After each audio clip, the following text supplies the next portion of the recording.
വയറിൽ അസ്വസ്ഥത, gas, acidity, nausea അഥവാ മനം പുരട്ടൽ തുടങ്ങിയ പല രോഗലക്ഷണങ്ങൾക്കും കാരണം ദഹനവ്യവസ്ഥയുടെ ആദ്യ ഭാഗമായ അന്നനാളം, ആമാശയം, ചെറുകുടലിൻ്റെ ആദ്യ ഭാഗം, കരൾ, പാൻക്രിയാസ് തുടങ്ങിയ ഏതെങ്കിലും ഭാഗത്തെ രോഗം ബാധിക്കുന്നതാണ്.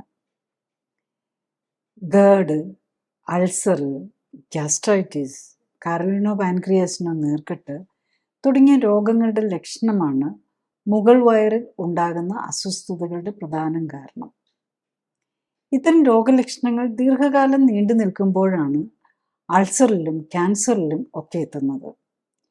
പലപ്പോഴും ഇത്തരം ക്യാൻസറുകൾ കണ്ടെത്തുമ്പോഴേക്കും പടർന്നിട്ടുണ്ടാകും. ലേറ്റ് സ്റ്റേജിൽ എത്തിയാൽ ഓപ്പറേഷനും കീമോതെറാപ്പിയും റേഡിയേഷനും ഇമ്മ്യൂണോതെറാപ്പിയും പോലുള്ള എല്ലാ ആധുനിക ചികിത്സകളും എടുത്താലും 10% താഴെ രോഗികൾ മാത്രമേ 5 വർഷം വരെ ജീവിക്കുന്നുള്ളൂ എന്നാണ് കണക്കുകൾ കാണിക്കുന്നത്.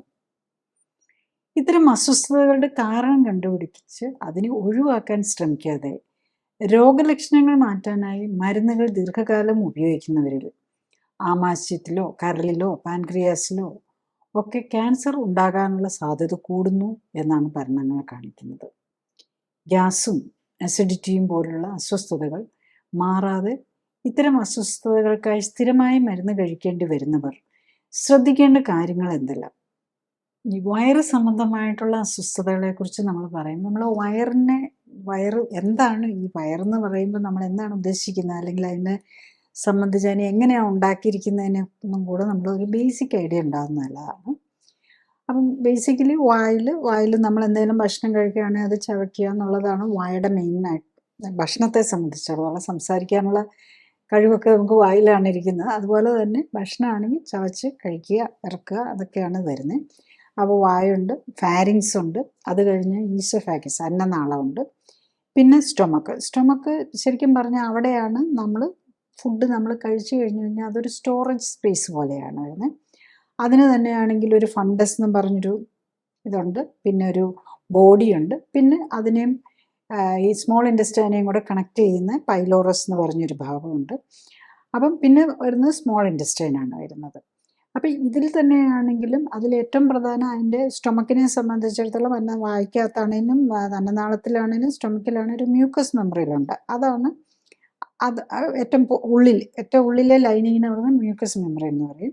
അത് കഴിഞ്ഞ ഒരു മസ്കുലർ വോളാണ്. പ്രധാനമായിട്ട് സ്റ്റൊമക്ക് ശരിക്കും ഒരു മസിലുള്ള ഒരു ഓർഗനാണ് ശരിക്കും പറഞ്ഞു കഴിഞ്ഞാൽ. അപ്പോൾ ആ ഇൻറ്റസ്റ്റൈനൽ മ്യൂക്കോസയാണ് നമ്മൾ ഈ കഴിക്കുന്ന ഭക്ഷണവും അതിനകത്തൊക്കെ ആ ബാക്ടീരിയാസ് ഉണ്ടാകും. അങ്ങനെ ഇപ്പം നമ്മൾ സ്കിന്നിൽ നമ്മളെ പ്രൊട്ടക്റ്റ് ചെയ്യുന്ന നമ്മുടെ പുറമേ നിന്ന് പ്രൊട്ടക്റ്റ് ചെയ്യുന്നത് നമുക്ക് സ്കിന്നാണ്. അപ്പോൾ ഉള്ളിൽ നിന്ന് പ്രൊട്ടക്റ്റ് ചെയ്യുന്ന മ്യൂക്കസ് മെമ്പറൈനാണ്. ഇപ്പോൾ നമ്മൾ സ്കിന്നിനൊരു മുറിവുണ്ടായാൽ നമുക്കറിയാം ഇൻഫെക്ഷൻ വരാം. അതുപോലെ തന്നെ ഉള്ളിലൊരു മുറിവുണ്ടായാൽ നമുക്ക് അത് ബാക്ടീരിയയ്ക്ക് ഒക്കെ ഉള്ളിലേക്ക് കയറി പോകാനുള്ള ഒരു ഓപ്പർച്യൂണിറ്റി കൊടുക്കുകയാണ്. അപ്പോൾ ഈ പ്രൊട്ടക്റ്റീവ് ലെയറായിട്ട് നിൽക്കുന്നത് നമ്മളുടെ ഈ മ്യൂക്കസ് മെമ്പറൈനാണ്. ഉള്ളിലെ പ്രൊട്ടക്ഷനായിട്ട് പുറമേ സ്കിന്ന് പോലെ ഉള്ളിൽ പ്രൊട്ടക്റ്റീവായിട്ട് സ്കിന്നുണ്ട്. അതുപോലെ പിന്നെ അത് കഴിഞ്ഞ് കഴിഞ്ഞാൽ മസിലാണ്. അപ്പം ഈ അന്നനാളത്തിനാണെങ്കിൽ അത് താഴേക്ക് ഇറങ്ങിപ്പോകാനുള്ള ആ പെരിസ്റ്റാലിറ്റിക് മൂവ്മെൻറ്റ് അത് അത്ര വലിയ മസ്കുലറല്ല. പക്ഷേ ആമാശയം എന്ന് പറയുന്നത് അത് ശരിക്കും ഒരു ഗ്രൈൻഡർ പോലെയാണ് വർക്ക് ചെയ്യുന്നത്. നമുക്കറിയാമല്ലോ, മിക്സിക്കകത്തിട്ട് നമ്മൾ അടിച്ച് റെഡിയാക്കുമ്പോഴേക്കും സോളിഡായിട്ടുള്ളതൊക്കെ വളരെ വളരെ ഈസി ആയിട്ട് അബ്സോർബിൾ ഫോമിലേക്ക് മാറുമല്ലോ എന്ന് പറഞ്ഞതുപോലെ ഒരു മിക്സി പോലെയും കൂടെയാണ് നമ്മളുടെ ഒരു സ്റ്റോറേജ് സ്പേസാണ്, ഒരു ഗ്രൈൻഡിങ് അല്ലെങ്കിൽ ഒരു മിക്സർ ഗ്രൈൻഡർ പോലെയാണ് ഈ സ്റ്റൊമക്ക് വർക്ക് ചെയ്യുന്നത്. പിന്നെ ഈ സ്റ്റൊമക്കിനകത്തൊരു ആസിഡ്, ഹൈഡ്രോക്ലോറിക് ആസിഡ് എന്ന് പറയും. ഈ ആസിഡ് നമ്മളുടെ എന്തെങ്കിലും ബാക്ടീരിയസും ഒക്കെ നമ്മൾ കഴിക്കുന്നതിനകത്തുള്ളതിനെയെല്ലാം ഡൈജസ്റ്റ് ചെയ്ത് അതിനെ നിർവീര്യമാക്കി കളയാനായിട്ട് ആസിഡ് ഉണ്ട്. ഈ ആസിഡ് ഈ ബാക്ടീരിയയൊക്കെ നശിപ്പിക്കുക എന്നുള്ളതുപോലെ തന്നെ നമ്മൾ നമ്മുടെ പ്രോട്ടീനൊക്കെ അബ്സോർബ് ചെയ്യണമെങ്കിൽ അതിന് ഡൈജഷന് ഈ ആസിഡ് വളരെ ഇമ്പോർട്ടൻ്റ് ആണെന്നുള്ളതാണ്. അപ്പോൾ നമ്മൾ ഹൈഡ്രോക്ലോറിക് ആസിഡാണ്. അപ്പോൾ അത് നമ്മളുടെ കഴിക്കുന്ന ഭക്ഷണത്തിലെ പ്രോട്ടീനെയൊക്കെ ഡൈജസ്റ്റ് ചെയ്യാനായിട്ട് അതിൽ ഈ ഇതും കൂടെ വന്നാൽ പിന്നെ ഡൈജസ്റ്റീവ് എൻസൈംസിന് തന്നെ വർക്ക് ചെയ്യാൻ പറ്റുള്ളൂ. അപ്പം നമ്മളുടെ സ്റ്റൊമക്ക് ഒരു ഇമ്പോർട്ടൻ്റ് ആയിട്ടുള്ള ഇത് ഉണ്ടാക്കുന്ന ഒരു സാധനമാണ് ഹൈഡ്രോക്ലോറിക് ആസിഡ്. അതായത് ഗ്യാസ്ട്രിക് ജ്യൂസ് എന്ന് പറയുമ്പോൾ നമ്മളൊരു ഡ്രൈ ആയിട്ടോ ഹാർഡായിട്ടോ ഒക്കെ ഉള്ള സാധനം കഴിച്ചു കഴിഞ്ഞാലും അതിനെ ഇപ്പം നമ്മൾ മിക്സിക്കകത്തിട്ട് നമുക്ക് എന്ത് സാധനം ചെയ്യണമെന്നുണ്ടെങ്കിലും അരച്ചെടുക്കണമെങ്കിൽ വെള്ളവും കൂടെ ചേർക്കണം. എന്ന് പറഞ്ഞാൽ നമ്മൾ ഈ കഴിക്കുന്നതിനകത്ത് ഗ്യാസ്ട്രിക് നമുക്കറിയാം, വായിൽ തന്നെ ഉമിനീരും ഉണ്ട്, അത് നമ്മളെ ചവയ്ക്കാനായിട്ടൊക്കെ നമ്മളെ ഹെൽപ്പ് ചെയ്യും. അതുപോലെ ഗ്യാസ്ട്രിക് ജ്യൂസ് വരും, അതിനകത്താണ് ഹൈഡ്രോക്ലോറിക് ആസിഡ്. അസിഡിക്കാണ് ആ മീഡിയം. അതിൻ്റെ പി എച്ച് എന്ന് പറഞ്ഞു കഴിഞ്ഞാൽ നമ്മൾ പി എച്ച് എന്ന് പറഞ്ഞാൽ അസിഡിക്കോ അല്ല ആൽക്കലൈനോ അല്ലെങ്കിൽ അത് 7 എന്നാണ് എന്നെ എടുക്കുന്നത്, അല്ലെങ്കിൽ അസിഡിക് ആണെങ്കിൽ 7 താഴേക്ക്. അപ്പം നല്ല നന്നായിട്ട് അസിഡിക്കാണ്. 1 to 3 ആണ് നമ്മുടെ ഗ്യാസ്ട്രിക് ജ്യൂസിൻ്റെ അസിഡിറ്റി. അതുപോലെ ആൽക്കലൈൻ എന്ന് പറഞ്ഞു കഴിഞ്ഞാൽ നമ്മുടെ ഇൻറ്റസ്റ്റൈനിലേക്ക് ഇറങ്ങി ചെല്ലുമ്പോൾ ശരിക്കും അവിടെ ഒരു ആൽക്കലൈൻ മീഡിയ.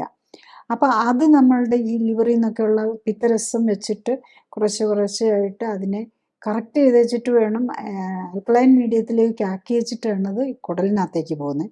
കാരണം ഈ അസിഡിറ്റി താങ്ങാനായിട്ട് നമ്മളുടെ ചെറുകുടലിന് പറ്റില്ല.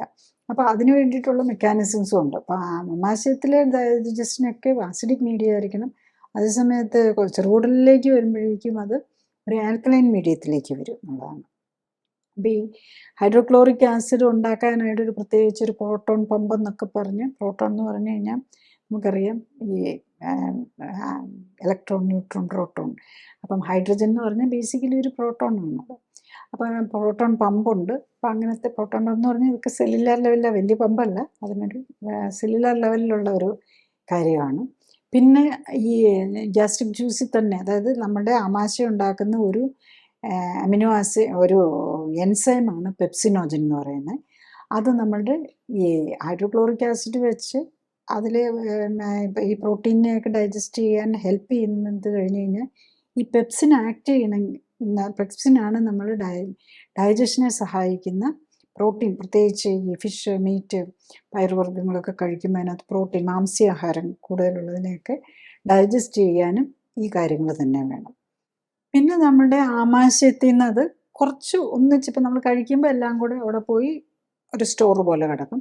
എന്നിട്ട് അതിനെ എല്ലാം അരച്ച് റെഡിയാക്കി ഈ പെപ്സിനും ഹൈഡ്രോക്ലോറിക് ആസിഡും ഒക്കെ കൂടെ മിക്സ് ചെയ്ത് ഒരു റെഡിയാക്കി വെച്ചിട്ടാണ് അതിന് ഡിയോഡിനത്തിലേക്ക് പോകുന്നത്. ഈ ഡിയോഡിനം എന്ന് പറഞ്ഞാൽ ആദ്യ ഭാഗം, ഈ ചെറുകുടലിൻ്റെ ആദ്യ ഭാഗം, അവിടെ വെച്ചിട്ട് ആ ആദ്യത്തേക്ക് പോകുന്നതിന് മുമ്പായിട്ട് പാൻക്രിയാസിൽ നിന്നും ലിവറിൽ നിന്നും വരുന്ന പിത്തരസമുണ്ട്. പിത്തരസം നമ്മൾ ഗോൾ ബ്ലാഡർ നമുക്കറിയാം, ഇതിനകത്ത് ലിവറിൽ നിന്നുള്ള ജ്യൂസിനെ ഈ ഗോൾ ബ്ലാഡറിനകത്ത് സൂക്ഷിച്ചു വയ്ക്കും. അതും പാൻക്രിയാസിൽ നിന്നുള്ളതും കൂടി മിക്സ് ചെയ്തിട്ടാണ് ഡിയോഡിനത്തിലേക്ക് പോകുന്നത്. അപ്പോൾ നമ്മളുടെ ഭക്ഷണം കഴിക്കുന്നതിനനുസരിച്ചായിരിക്കും ഇത് ആവശ്യത്തിന് അങ്ങോട്ട് കൊടുക്കുന്നത്. അപ്പോൾ അവിടെ വെച്ചിട്ടാണ് അതിനെ ഈ അസിഡിക് മീഡിയത്തിൽ നിന്ന് ആൽക്കലൈൻ ആക്കി വെച്ചിട്ട് വേണം വിടാനായിട്ട്. പിന്നെ ഇതിൻ്റെ ഈ കൺട്രോൾ, നമ്മൾ ഈ ഹൈഡ്രോക്ലോറിക് ആസിഡ് അല്ലെങ്കിൽ ഗ്യാസ്ട്രിക് ജ്യൂസിനെയൊക്കെ നമ്മൾ ഉണ്ടാക്കുന്നതിനുമൊക്കെ പ്രത്യേക കൺട്രോൾ മെക്കാനിസംസ് ഉണ്ട്. അത് തന്നെ നമ്മുടെ ബ്രെയിനിൽ നിന്നുള്ള കൺട്രോളുണ്ട്. ബ്രെയിനിൽ നിന്നുള്ള ഒരു ക്രേനിയൽ നെർവ് എന്ന് പറയും, ക്രേനിയൽ നെർവ് 10, വാഗസ് നെർവ് എന്ന് പറയും. അത് നമ്മളുടെ സ്റ്റൊമക്കിലേക്ക് വരുന്നുണ്ട്. പിന്നെ വാഗസ് നെർവ് കൂടാതെ ഇൻറ്റസ്റ്റൈനിൽ തന്നെ ഒരു ENS, ഒരു എൻറ്ററിക് നെർവ് സിസ്റ്റം എന്നും പറഞ്ഞുണ്ട്, അതുണ്ട്. അതും ബ്രെയിനുമായിട്ട് കണക്ട് ചെയ്താണ്. പിന്നെ ഹോർമോണൽ മെക്കാനിസംസ് പലതും ഉണ്ട്. പലതരം ഹോർമോൺസ് നമ്മുടെ ഭക്ഷണം ചെല്ലുന്നതനുസരിച്ച് വരുന്നുണ്ട്. ഇതെല്ലാം കൂടെ വെച്ച് ഒരു കൺട്രോൾ മെക്കാനിസംസ് ഉണ്ട്. അതിലെ ഒരു ഗ്യാസ്ട്രിക് മെക്കാനിസംസ് തന്നെ, അതായത് വയറ്, നമ്മൾ ഭക്ഷണം കഴിക്കുമ്പോഴേക്കും വയറ് വീർത്ത് വരുമല്ലോ, അത് ആണ് ഏകദേശം ഒരു 60%. ഒരു 30% നെർവസ് മെക്കാനിസമാണ്, 60% വയറിൽ തന്നെയുള്ള മെക്കാനിസമാണ്. പിന്നെ ഇൻറ്റസ്റ്റൈനിൽ നിന്നുള്ള മെക്കാനിസവും ഇൻറ്റസ്റ്റൈനിൽ നിന്നുള്ള ചില ഹോർമോൺസും ഒക്കെ വരും. അതിനൊരു 10% റോളാണ് ഈ ആസിഡ് ഉണ്ടാക്കാൻ. നമ്മളെപ്പോഴും അസിഡിറ്റി എന്നാണല്ലോ നമ്മൾ പറയുന്നത്. അപ്പോൾ ഈ ആസിഡിന് അത്രയും ഇമ്പോർട്ടൻറ്റ് ഫങ്ഷൻസും ഉണ്ടെന്നുള്ളതാണ്. നെക്സ്റ്റ് നമുക്ക് ഈ വയറിന് അസ്വസ്ഥതകൾ വരുമ്പോൾ സിംറ്റംസ് എന്തൊക്കെയാണെന്നുള്ളത് നമുക്കറിയാം. ഏറ്റവും പ്രധാനം നമുക്ക് ഗ്യാസ് കിട്ടുന്നു, ഗ്യാസ് മുകളിലേക്ക് വരുന്നു, താഴേക്ക് പോകുന്നു, അങ്ങനത്തെ ഒരു അസ്വസ്ഥതകൾ വരാം. ആമാശയമായിട്ട് ബന്ധപ്പെട്ട് വരുമ്പോൾ എപ്പോഴും ഗ്യാസ് പുറത്തേക്ക് വരുന്ന പോലെ അല്ലെങ്കിൽ വയറ് വീർത്തിരിക്കുന്ന പോലെയുള്ള ബുദ്ധിമുട്ടുകളായിരിക്കും. പിന്നെ വരുന്ന അസിഡിറ്റിയാണ്, ഒരു നെഞ്ചിരിച്ചിൽ പോലെ ഉള്ള ബുദ്ധിമുട്ടുകളായിരിക്കും. അല്ല വയറിനാകെ, പിന്നെ ഛർദ്ദിക്കാൻ വരുന്ന പോലെ, വോമിറ്റിങ്, ഛർദ്ദിക്കാൻ വരുന്ന പോലെ മനംപുരട്ടൽ തോന്നും. ഇതൊക്കെയാണ് നമ്മളുടെ വയറിൻ്റെ ആമാശയം സംബന്ധിച്ച് വരുന്ന രോഗലക്ഷണങ്ങൾ എന്ന് പറയുന്നത്. ഈ രോഗങ്ങൾ എന്ന് പറയുന്നതിൽ പ്രധാനമായിട്ട് ഒന്ന് ഈസോഫാഗസിനെ, അതായത് അന്നനാളത്തിനെയും സ്റ്റൊമക്കിനെയും കൂടെ ബാധിക്കുന്നത്. അന്നനാളത്തിൻ്റെ താഴത്തെ ഭാഗത്തെയും സ്റ്റൊമക്കിനും കൂടെ വരുന്നതാണ് ഗേർഡ് എന്ന് പറയുന്നത്. ഗേർഡ് എന്ന് പറഞ്ഞാൽ ഗ്യാസ്ട്രോ ഈസോഫാഗൽ റിഫ്ലക്സ് ഡിസീസ് എന്ന് പറയുന്നത്. അത് വളരെ കോമൺ ആയിട്ടുള്ള ഒരു പ്രോബ്ലമാണ്. ഒത്തിരി പേർക്ക് നമുക്ക് കാണാവുന്നൊരു ഇതാണ്. അപ്പോൾ അതിലെന്താ സംഭവിക്കുന്നതെന്ന് ചോദിച്ചാൽ, ആമാശയത്തിലുള്ള അസിഡിക് മീഡിയം ആണല്ലോ. ശരിക്കും ആമാശയത്തിനെയും അന്നനാളത്തിനെയും തമ്മിൽ ഒരു ഡോറുണ്ട് ഇടയ്ക്ക്. അതിനൊരു സ്പിങ്ചർ, നമ്മുടെ ഡോറുകൾക്കൊക്കെ സാധാരണ വീടിൻ്റെ ഡോറ് പോലെയല്ല, അതിന് സ്പിങ്ചേഴ്സ് എന്നാണ് പറയുന്നത്. അപ്പോൾ ഇതിനെ രണ്ടിനെയും കൂടെ സെപ്പറേറ്റ് ചെയ്ത് അത് താഴേക്ക് മാത്രമേ തുറക്കുള്ളൂ, മുകളിലേക്ക് തുറക്കാൻ പാടില്ല. നമ്മൾ ഭക്ഷണം അവിടെ ചെന്ന് കഴിയുമ്പോൾ അത് തുറന്ന് അത് കഴിയുമ്പോൾ അത് അടയണം. പക്ഷെ അതിനൊരു ലീക്ക് വരുന്നത് പോലെ വരുന്നതാണ്. അപ്പോൾ മുകളിലേക്ക് ഈ ആസിഡ്, സ്റ്റൊമക്കിനകത്ത് നല്ല ആസിഡ് മീഡിയമാണ്. ഈ ആസിഡ് എല്ലാം കൂടെ മുകളിലേക്ക് അന്നനാളത്തിലേക്ക് കയറി വന്നു കഴിഞ്ഞാൽ അന്നനാളത്തിൻ്റെ മ്യൂക്കോസിക്ക് അതിനൊന്നും താങ്ങാനുള്ള ശേഷിയില്ല. അപ്പോൾ വരുന്ന അസുഖത്തിനാണ് ഗേർഡ് എന്ന് പറയുന്നത്. അപ്പോൾ ആണ് നെഞ്ചരിച്ചിൽ, അത് മുകളിലേക്ക് കയറി വന്നു കഴിഞ്ഞ് കഴിഞ്ഞാൽ നമ്മളുടെ സ്വനപേടകത്തിൻ്റെ ഭാഗത്തേക്കൊക്കെ വന്നു കഴിഞ്ഞ് കഴിഞ്ഞാൽ അവിടെ പ്രോബ്ലംസ് വന്ന് അതിൽ നമുക്ക് ഹോസിനസ്, സൗണ്ടിന് വ്യത്യാസങ്ങൾ വരാം. പിന്നെ അത് ചിലർക്ക് ഇങ്ങനെ റിഗർജിറ്റേറ്റ് ചെയ്ത് പൊളിച്ച് തെവിറ്റ് വരിക എന്ന് പറയുമല്ലോ. അങ്ങനെ വന്നു കഴിഞ്ഞ് കഴിഞ്ഞാൽ അത് വായിൽ നിന്ന് കഴിഞ്ഞ് ഈവൻ പല്ലിന് പോലും കേടുവരാം. കാരണം അസിഡിക് മീഡിയം പല്ലിനെ കൊണ്ട് താങ്ങാൻ പറ്റില്ല. ആസിഡിന് നമ്മളുടെ വയറിനകത്ത് താങ്ങാൻ പറ്റുന്നത് നമുക്ക് സ്റ്റൊമക്കിനുള്ളിൽ മാത്രമേ ഉള്ളൂ. അത് മുകളിലേക്ക് വന്നു കഴിഞ്ഞ് കഴിഞ്ഞാൽ നമുക്ക് അവിടെ പ്രശ്നങ്ങളുണ്ടാകും. അതാണ് ശരിക്കും പറഞ്ഞ് ഈ ഗേർഡ് എന്നുള്ള gastro oesophageal, gastro stomach, oesophagus എന്ന് പറഞ്ഞാൽ അന്നനാളം, റിഫ്ലക്സ് തിരിച്ചു കയറി വരുന്നത്, ആ ഡിസീസിനാണ് ഗേർഡ് എന്ന് പറയുന്നത്. പിന്നെ നെക്സ്റ്റ് ഉള്ളതെന്ന് പറഞ്ഞു കഴിഞ്ഞ് കഴിഞ്ഞാൽ ഇൻഫെക്ഷൻസ് ആണ്. അതായത് വയറിന് വരുന്ന ഏറ്റവും പ്രധാന ഇൻഫെക്ഷൻ, ആമാശയത്തിന് വരുന്ന പ്രധാന ഇൻഫെക്ഷൻ എന്ന് പറഞ്ഞാൽ ഒരു ബാക്ടീരിയൽ ഇൻഫെക്ഷനാണ്. അതിന് ഹെലിക്കോബാക്ടർ പൈലോറി എന്ന് പറയും. അപ്പോൾ അത് ആണ്. പിന്നെ നമുക്ക് പലപ്പോഴും നമുക്ക് ഇപ്പോൾ ഈ എൻഡോസ്കോപ്പിയൊക്കെ വന്നതിന് ശേഷമാണ്, പണ്ട് നമുക്ക് ഇങ്ങനത്തെ ഒന്നും അത്രയ്ക്ക് അറിയത്തില്ലായിരുന്നു. എൻഡോസ്കോപ്പിയൊക്കെ വന്നതിന് ശേഷം ആ ഗ്യാസ്ട്രിക് ജ്യൂസോ അല്ലെ ബയോപ്സി എടുത്തിട്ട് അതൊക്കെ ടെസ്റ്റിന് വിടും. ഇപ്പോൾ ഈവൻ നമുക്ക് ടെസ്റ്റുകളുണ്ട്, സ്മെല്ല് വായിൽ നിന്നുള്ള ആ ഒരു നമ്മൾ എന്താ ആൽക്കഹോളൊക്കെ ഉണ്ടോയെന്ന് ചെക്ക് ചെയ്യുന്നത് പോലെ ചില അതിനകത്തുണ്ടാകുന്ന കെമിക്കൽസിനെ ടെസ്റ്റ് ചെയ്ത് ഹെലിക്കോബാക്ടർ ഇൻഫെക്ഷൻ ഉണ്ടോ എന്നറിയാവുന്ന ബ്രത്ത് ടെസ്റ്റുകൾ തന്നെയുണ്ട്. പിന്നെ നെക്സ്റ്റ് വേറൊരു മെയിനായിട്ടുള്ള ആമാശയമായിട്ട് ബന്ധപ്പെട്ട് വരുന്നതാണ് ആമാശയത്തിൻ്റെ നമ്മുടെ നെർവ്സിന് വരുന്ന ഡാമേജ് കൊണ്ട് വരുന്നത് ഗ്യാസ്ട്രോപെറസിസ് എന്ന് പറയും. അതായത് ആമാശയത്തെ ഉണ്ടാക്കിയിരിക്കുന്നത് മെയിൻലി മസ്കുലർ വാളാണ്. അതൊരു ഗ്രൈൻഡർ പോലെ വർക്ക് ചെയ്യുകയാണല്ലോ. ഹാർട്ട് പമ്പ് ചെയ്യുന്നത് പോലെ ഇതൊരു ഗ്രൈൻഡിങ് വർക്കുകൾ ചെയ്യുന്ന എല്ലാം മസിലാണ്. അപ്പോൾ അതിന് മസിലിന് ഫങ്ഷൻ ചെയ്യണമെങ്കിൽ അതിന് നെർവ് വേണം. നെർവ്സിന് ഡാമേജ് വന്നു കഴിഞ്ഞ് കഴിഞ്ഞാൽ ഈ മസിലിന് ഡാമേജ് വരും, നെർവിന് ഡാമേജ് വന്നു കഴിഞ്ഞാൽ അതിൻ്റെ മൂവ്മെൻറ്റ്സ് കറക്റ്റ് ചെയ്യാതെ അതിവിടെ കെട്ടിക്കിടക്കുന്ന പോലെ വരും. അപ്പോൾ അത് ഈ വയറിനകത്ത് കിടക്കുന്ന സാധനങ്ങൾ അതരച്ച് റെഡിയാക്കി കുറേശ്ശെ ഇൻറ്റസ്റ്റൈനിലേക്ക് വിട്ടുകൊണ്ടിരിക്കുന്ന ആ പ്രോസസ്സ് നടക്കാതെ വരുമ്പം ഇത് വയറിനകത്ത് കെട്ടിക്കിടക്കും. അപ്പോൾ നമുക്ക് ഈ ഛർദ്ദിക്കാൻ വരുന്ന പോലെ വരും, ഛർദ്ദിക്കാം, അല്ലെ കെട്ടിക്കിടക്കുന്നത് പോലെ വരും, അസ്വസ്ഥതകൾ വരും. അപ്പോൾ അതാണ് വേറൊരു ഇത് വരുന്നത്. പിന്നെ ഉള്ളത് ആമാശയത്തിന് വരാവുന്ന ക്യാൻസറാണ്. വയറിന് അസ്വസ്ഥതയും ക്യാൻസർ, ആമാശയ ക്യാൻസർ വന്നു കഴിഞ്ഞ് കഴിഞ്ഞാൽ അസ്വസ്ഥതകൾ വരാം. നെക്സ്റ്റ് നമുക്ക് ഈ വയറ് സംബന്ധമായിട്ട് അസ്വസ്ഥത വരുന്ന ലിവറിൻ്റെ ഡിസീസ്, ലിവർ സംബന്ധമായോ അല്ലെങ്കിൽ ഗോൾ ബ്ലാഡർ സംബന്ധമായോ. ലിവറിനുണ്ടാക്കുന്ന ജ്യൂസ് സംഭരിച്ചു വയ്ക്കുന്ന സ്ഥലമാണ് ഗോൾ ബ്ലാഡർ. ഈ ലിവറിനും ഗോൾ ബ്ലാഡറിനും അസുഖം വന്നു കഴിഞ്ഞാൽ ലിവറിന് ഫാറ്റി ലിവറോ അല്ലെങ്കിൽ അതുപോലെ ഉള്ള ലിവർ സംബന്ധമായ ക്രോണിക് ലിവർ ഡിസീസിൽ ഇത് വന്നു കഴിഞ്ഞ് കഴിഞ്ഞാലും വയറിന് അസ്വസ്ഥത വരാം. ഗോൾ ബ്ലാഡറിന് സാധാരണ വരുന്നത് നമ്മൾ ഗോൾ ബ്ലാഡർ സ്റ്റോൺ. അപ്പം ലിവറിന് അസുഖം വന്നാലേ ഗോൾ ബ്ലാഡറിന് യൂഷ്വലി അസുഖം വരുള്ളൂ. ലിവറിലെ ഈ ജ്യൂസിനൊക്കെ വരുന്ന കൺസിസ്റ്റൻസിയിലൊക്കെ വരുന്ന വ്യത്യാസം കൊണ്ടാണ് ഗോൾ ബ്ലാഡറിൽ സ്റ്റോൺ ഉണ്ടാകുക, അല്ലെങ്കിൽ ഗോൾ ബ്ലാഡർ പോളിപ്പ് ഉണ്ടാകുക, ഓർ ഗോൾ ബ്ലാഡർ ക്യാൻസറിലേക്കും പോകാവുന്നത് അതുകൊണ്ടാണ്. ഇതിന് ലിവറിന് എന്ത് അസുഖം വന്നാലും ഗോൾ ബ്ലാഡറിന് എന്ത് അസുഖം വന്നാലും നമുക്ക് പ്രസൻറ്റ് ചെയ്യുന്നത് മുകളിലത്തെ വയറിനുള്ള അസ്വസ്ഥതകളായിട്ടായിരിക്കും. പിന്നെ പാൻക്രിയാസിൻ്റെ അസുഖങ്ങളും നമുക്ക് അസ്വസ്ഥതകളായിട്ട് വരും. പാൻക്രിയാസിൻ്റെ അസുഖങ്ങൾ എന്ന് പറയുമ്പോൾ നമുക്ക് ഒന്നറിയാം, നമുക്ക് ഡയബറ്റിക് പേഷ്യൻസിന് മൾട്ടിപ്പിൾ രീതിയിൽ പല രീതിയിലുള്ള വയറസ്വസ്ഥതകൾ വരാം. അതുകൂടാതെ ഈ പാൻക്രിയാസിന് അസ്വസ്ഥത മിക്കവാറും ഡയബറ്റിക് പേഷ്യൻസിനും അല്ലാത്തവർക്കും, ചിലപ്പം പ്രത്യേകിച്ച് ഓവർ വെയിറ്റ് ഒക്കെ ഉള്ളവർക്ക് പാൻക്രിയാറ്റൈറ്റിസ് വരാം. അത് ക്രോണിക് പാൻക്രിയാറ്റൈറ്റിസ് എന്ന് പറയും. ക്രോണിക് പാൻക്രിയാറ്റൈറ്റിസ് വന്നിട്ടാണ് പലപ്പോഴും പാൻക്രിയാസ് ക്യാൻസറിലേക്ക് പോകുന്നത്. ഡയബറ്റീസിലേക്കും ഒക്കെ വരുന്നവർക്ക് ഡയബറ്റീസ് ഉള്ളതിൻ്റെ ഒരു പാർട്ടായിട്ടാണ് പാൻക്രിയാറ്റൈറ്റിസ് വരുന്നത്. അത് നമുക്ക് നേരത്തെ തന്നെ തിരിച്ചറിയാൻ പറ്റും. പാൻക്രിയാറ്റൈറ്റിസ് ഉണ്ടോയെന്ന് പറയുന്നത് അമൈലേസ് ലൈപ്പേസ് എന്ന് പറഞ്ഞ് പാൻക്രിയാസ് ഉണ്ടാക്കുന്ന ചില എൻസൈംസ് ഉണ്ട്. അതായത് ഡൈജസ്റ്റീവ് എൻസൈം, നമ്മളുടെ ഫുഡിനെ ഡൈജസ്റ്റ് ചെയ്യാൻ വേണ്ടി പാൻക്രിയാസ് ഉണ്ടാക്കുന്ന, പാൻക്രിയാസിൻ്റെ കോൺട്രിബ്യൂഷനാണ്, പാൻക്രിയാസ് ഉണ്ടാകുന്ന എൻസൈംസ് ഉണ്ട്. ഇതിൻ്റെ ബ്ലഡിലെ അളവ് കൂടും. അത് നമ്മളുടെ ബ്ലഡിൽ അതിൻ്റെ ആവശ്യമില്ല. അത് നമ്മൾ ഇൻറ്റസ്റ്റൈനിലേക്കാണ് അത് വിടേണ്ടത്. പക്ഷെ നീർക്കെട്ട് വന്നോ അല്ലെങ്കിൽ ഇൻഫ്ലമേഷൻ വന്നു കഴിഞ്ഞാൽ ഇത് ബ്ലഡിലേക്ക് വരാൻ തുടങ്ങും. അപ്പോൾ അത് നമുക്ക് വെച്ച് ചെക്ക് ചെയ്ത് കഴിഞ്ഞാൽ നമുക്ക് നേരത്തെ തന്നെ പാൻക്രിയാസ് ക്രോണിക് പാൻക്രിയാറ്റൈറ്റിസ് ഉണ്ടോ എന്ന് അറിയാൻ പറ്റും. അത് നോക്കിയാൽ നമുക്ക് ശരിക്കും പാൻക്രിയാസിൻ്റെ ക്യാൻസർ നമുക്ക് നേരത്തെ ഡിറ്റക്ട് ചെയ്യാം. പാൻക്രിയാസിൻ്റെ ക്യാൻസറിൻ്റെ ട്യൂമർ മാർക്കേഴ്സൊക്കെ ഉണ്ട്. അത് വരെ പോലും വെയിറ്റ് ചെയ്യേണ്ട കാര്യമില്ല.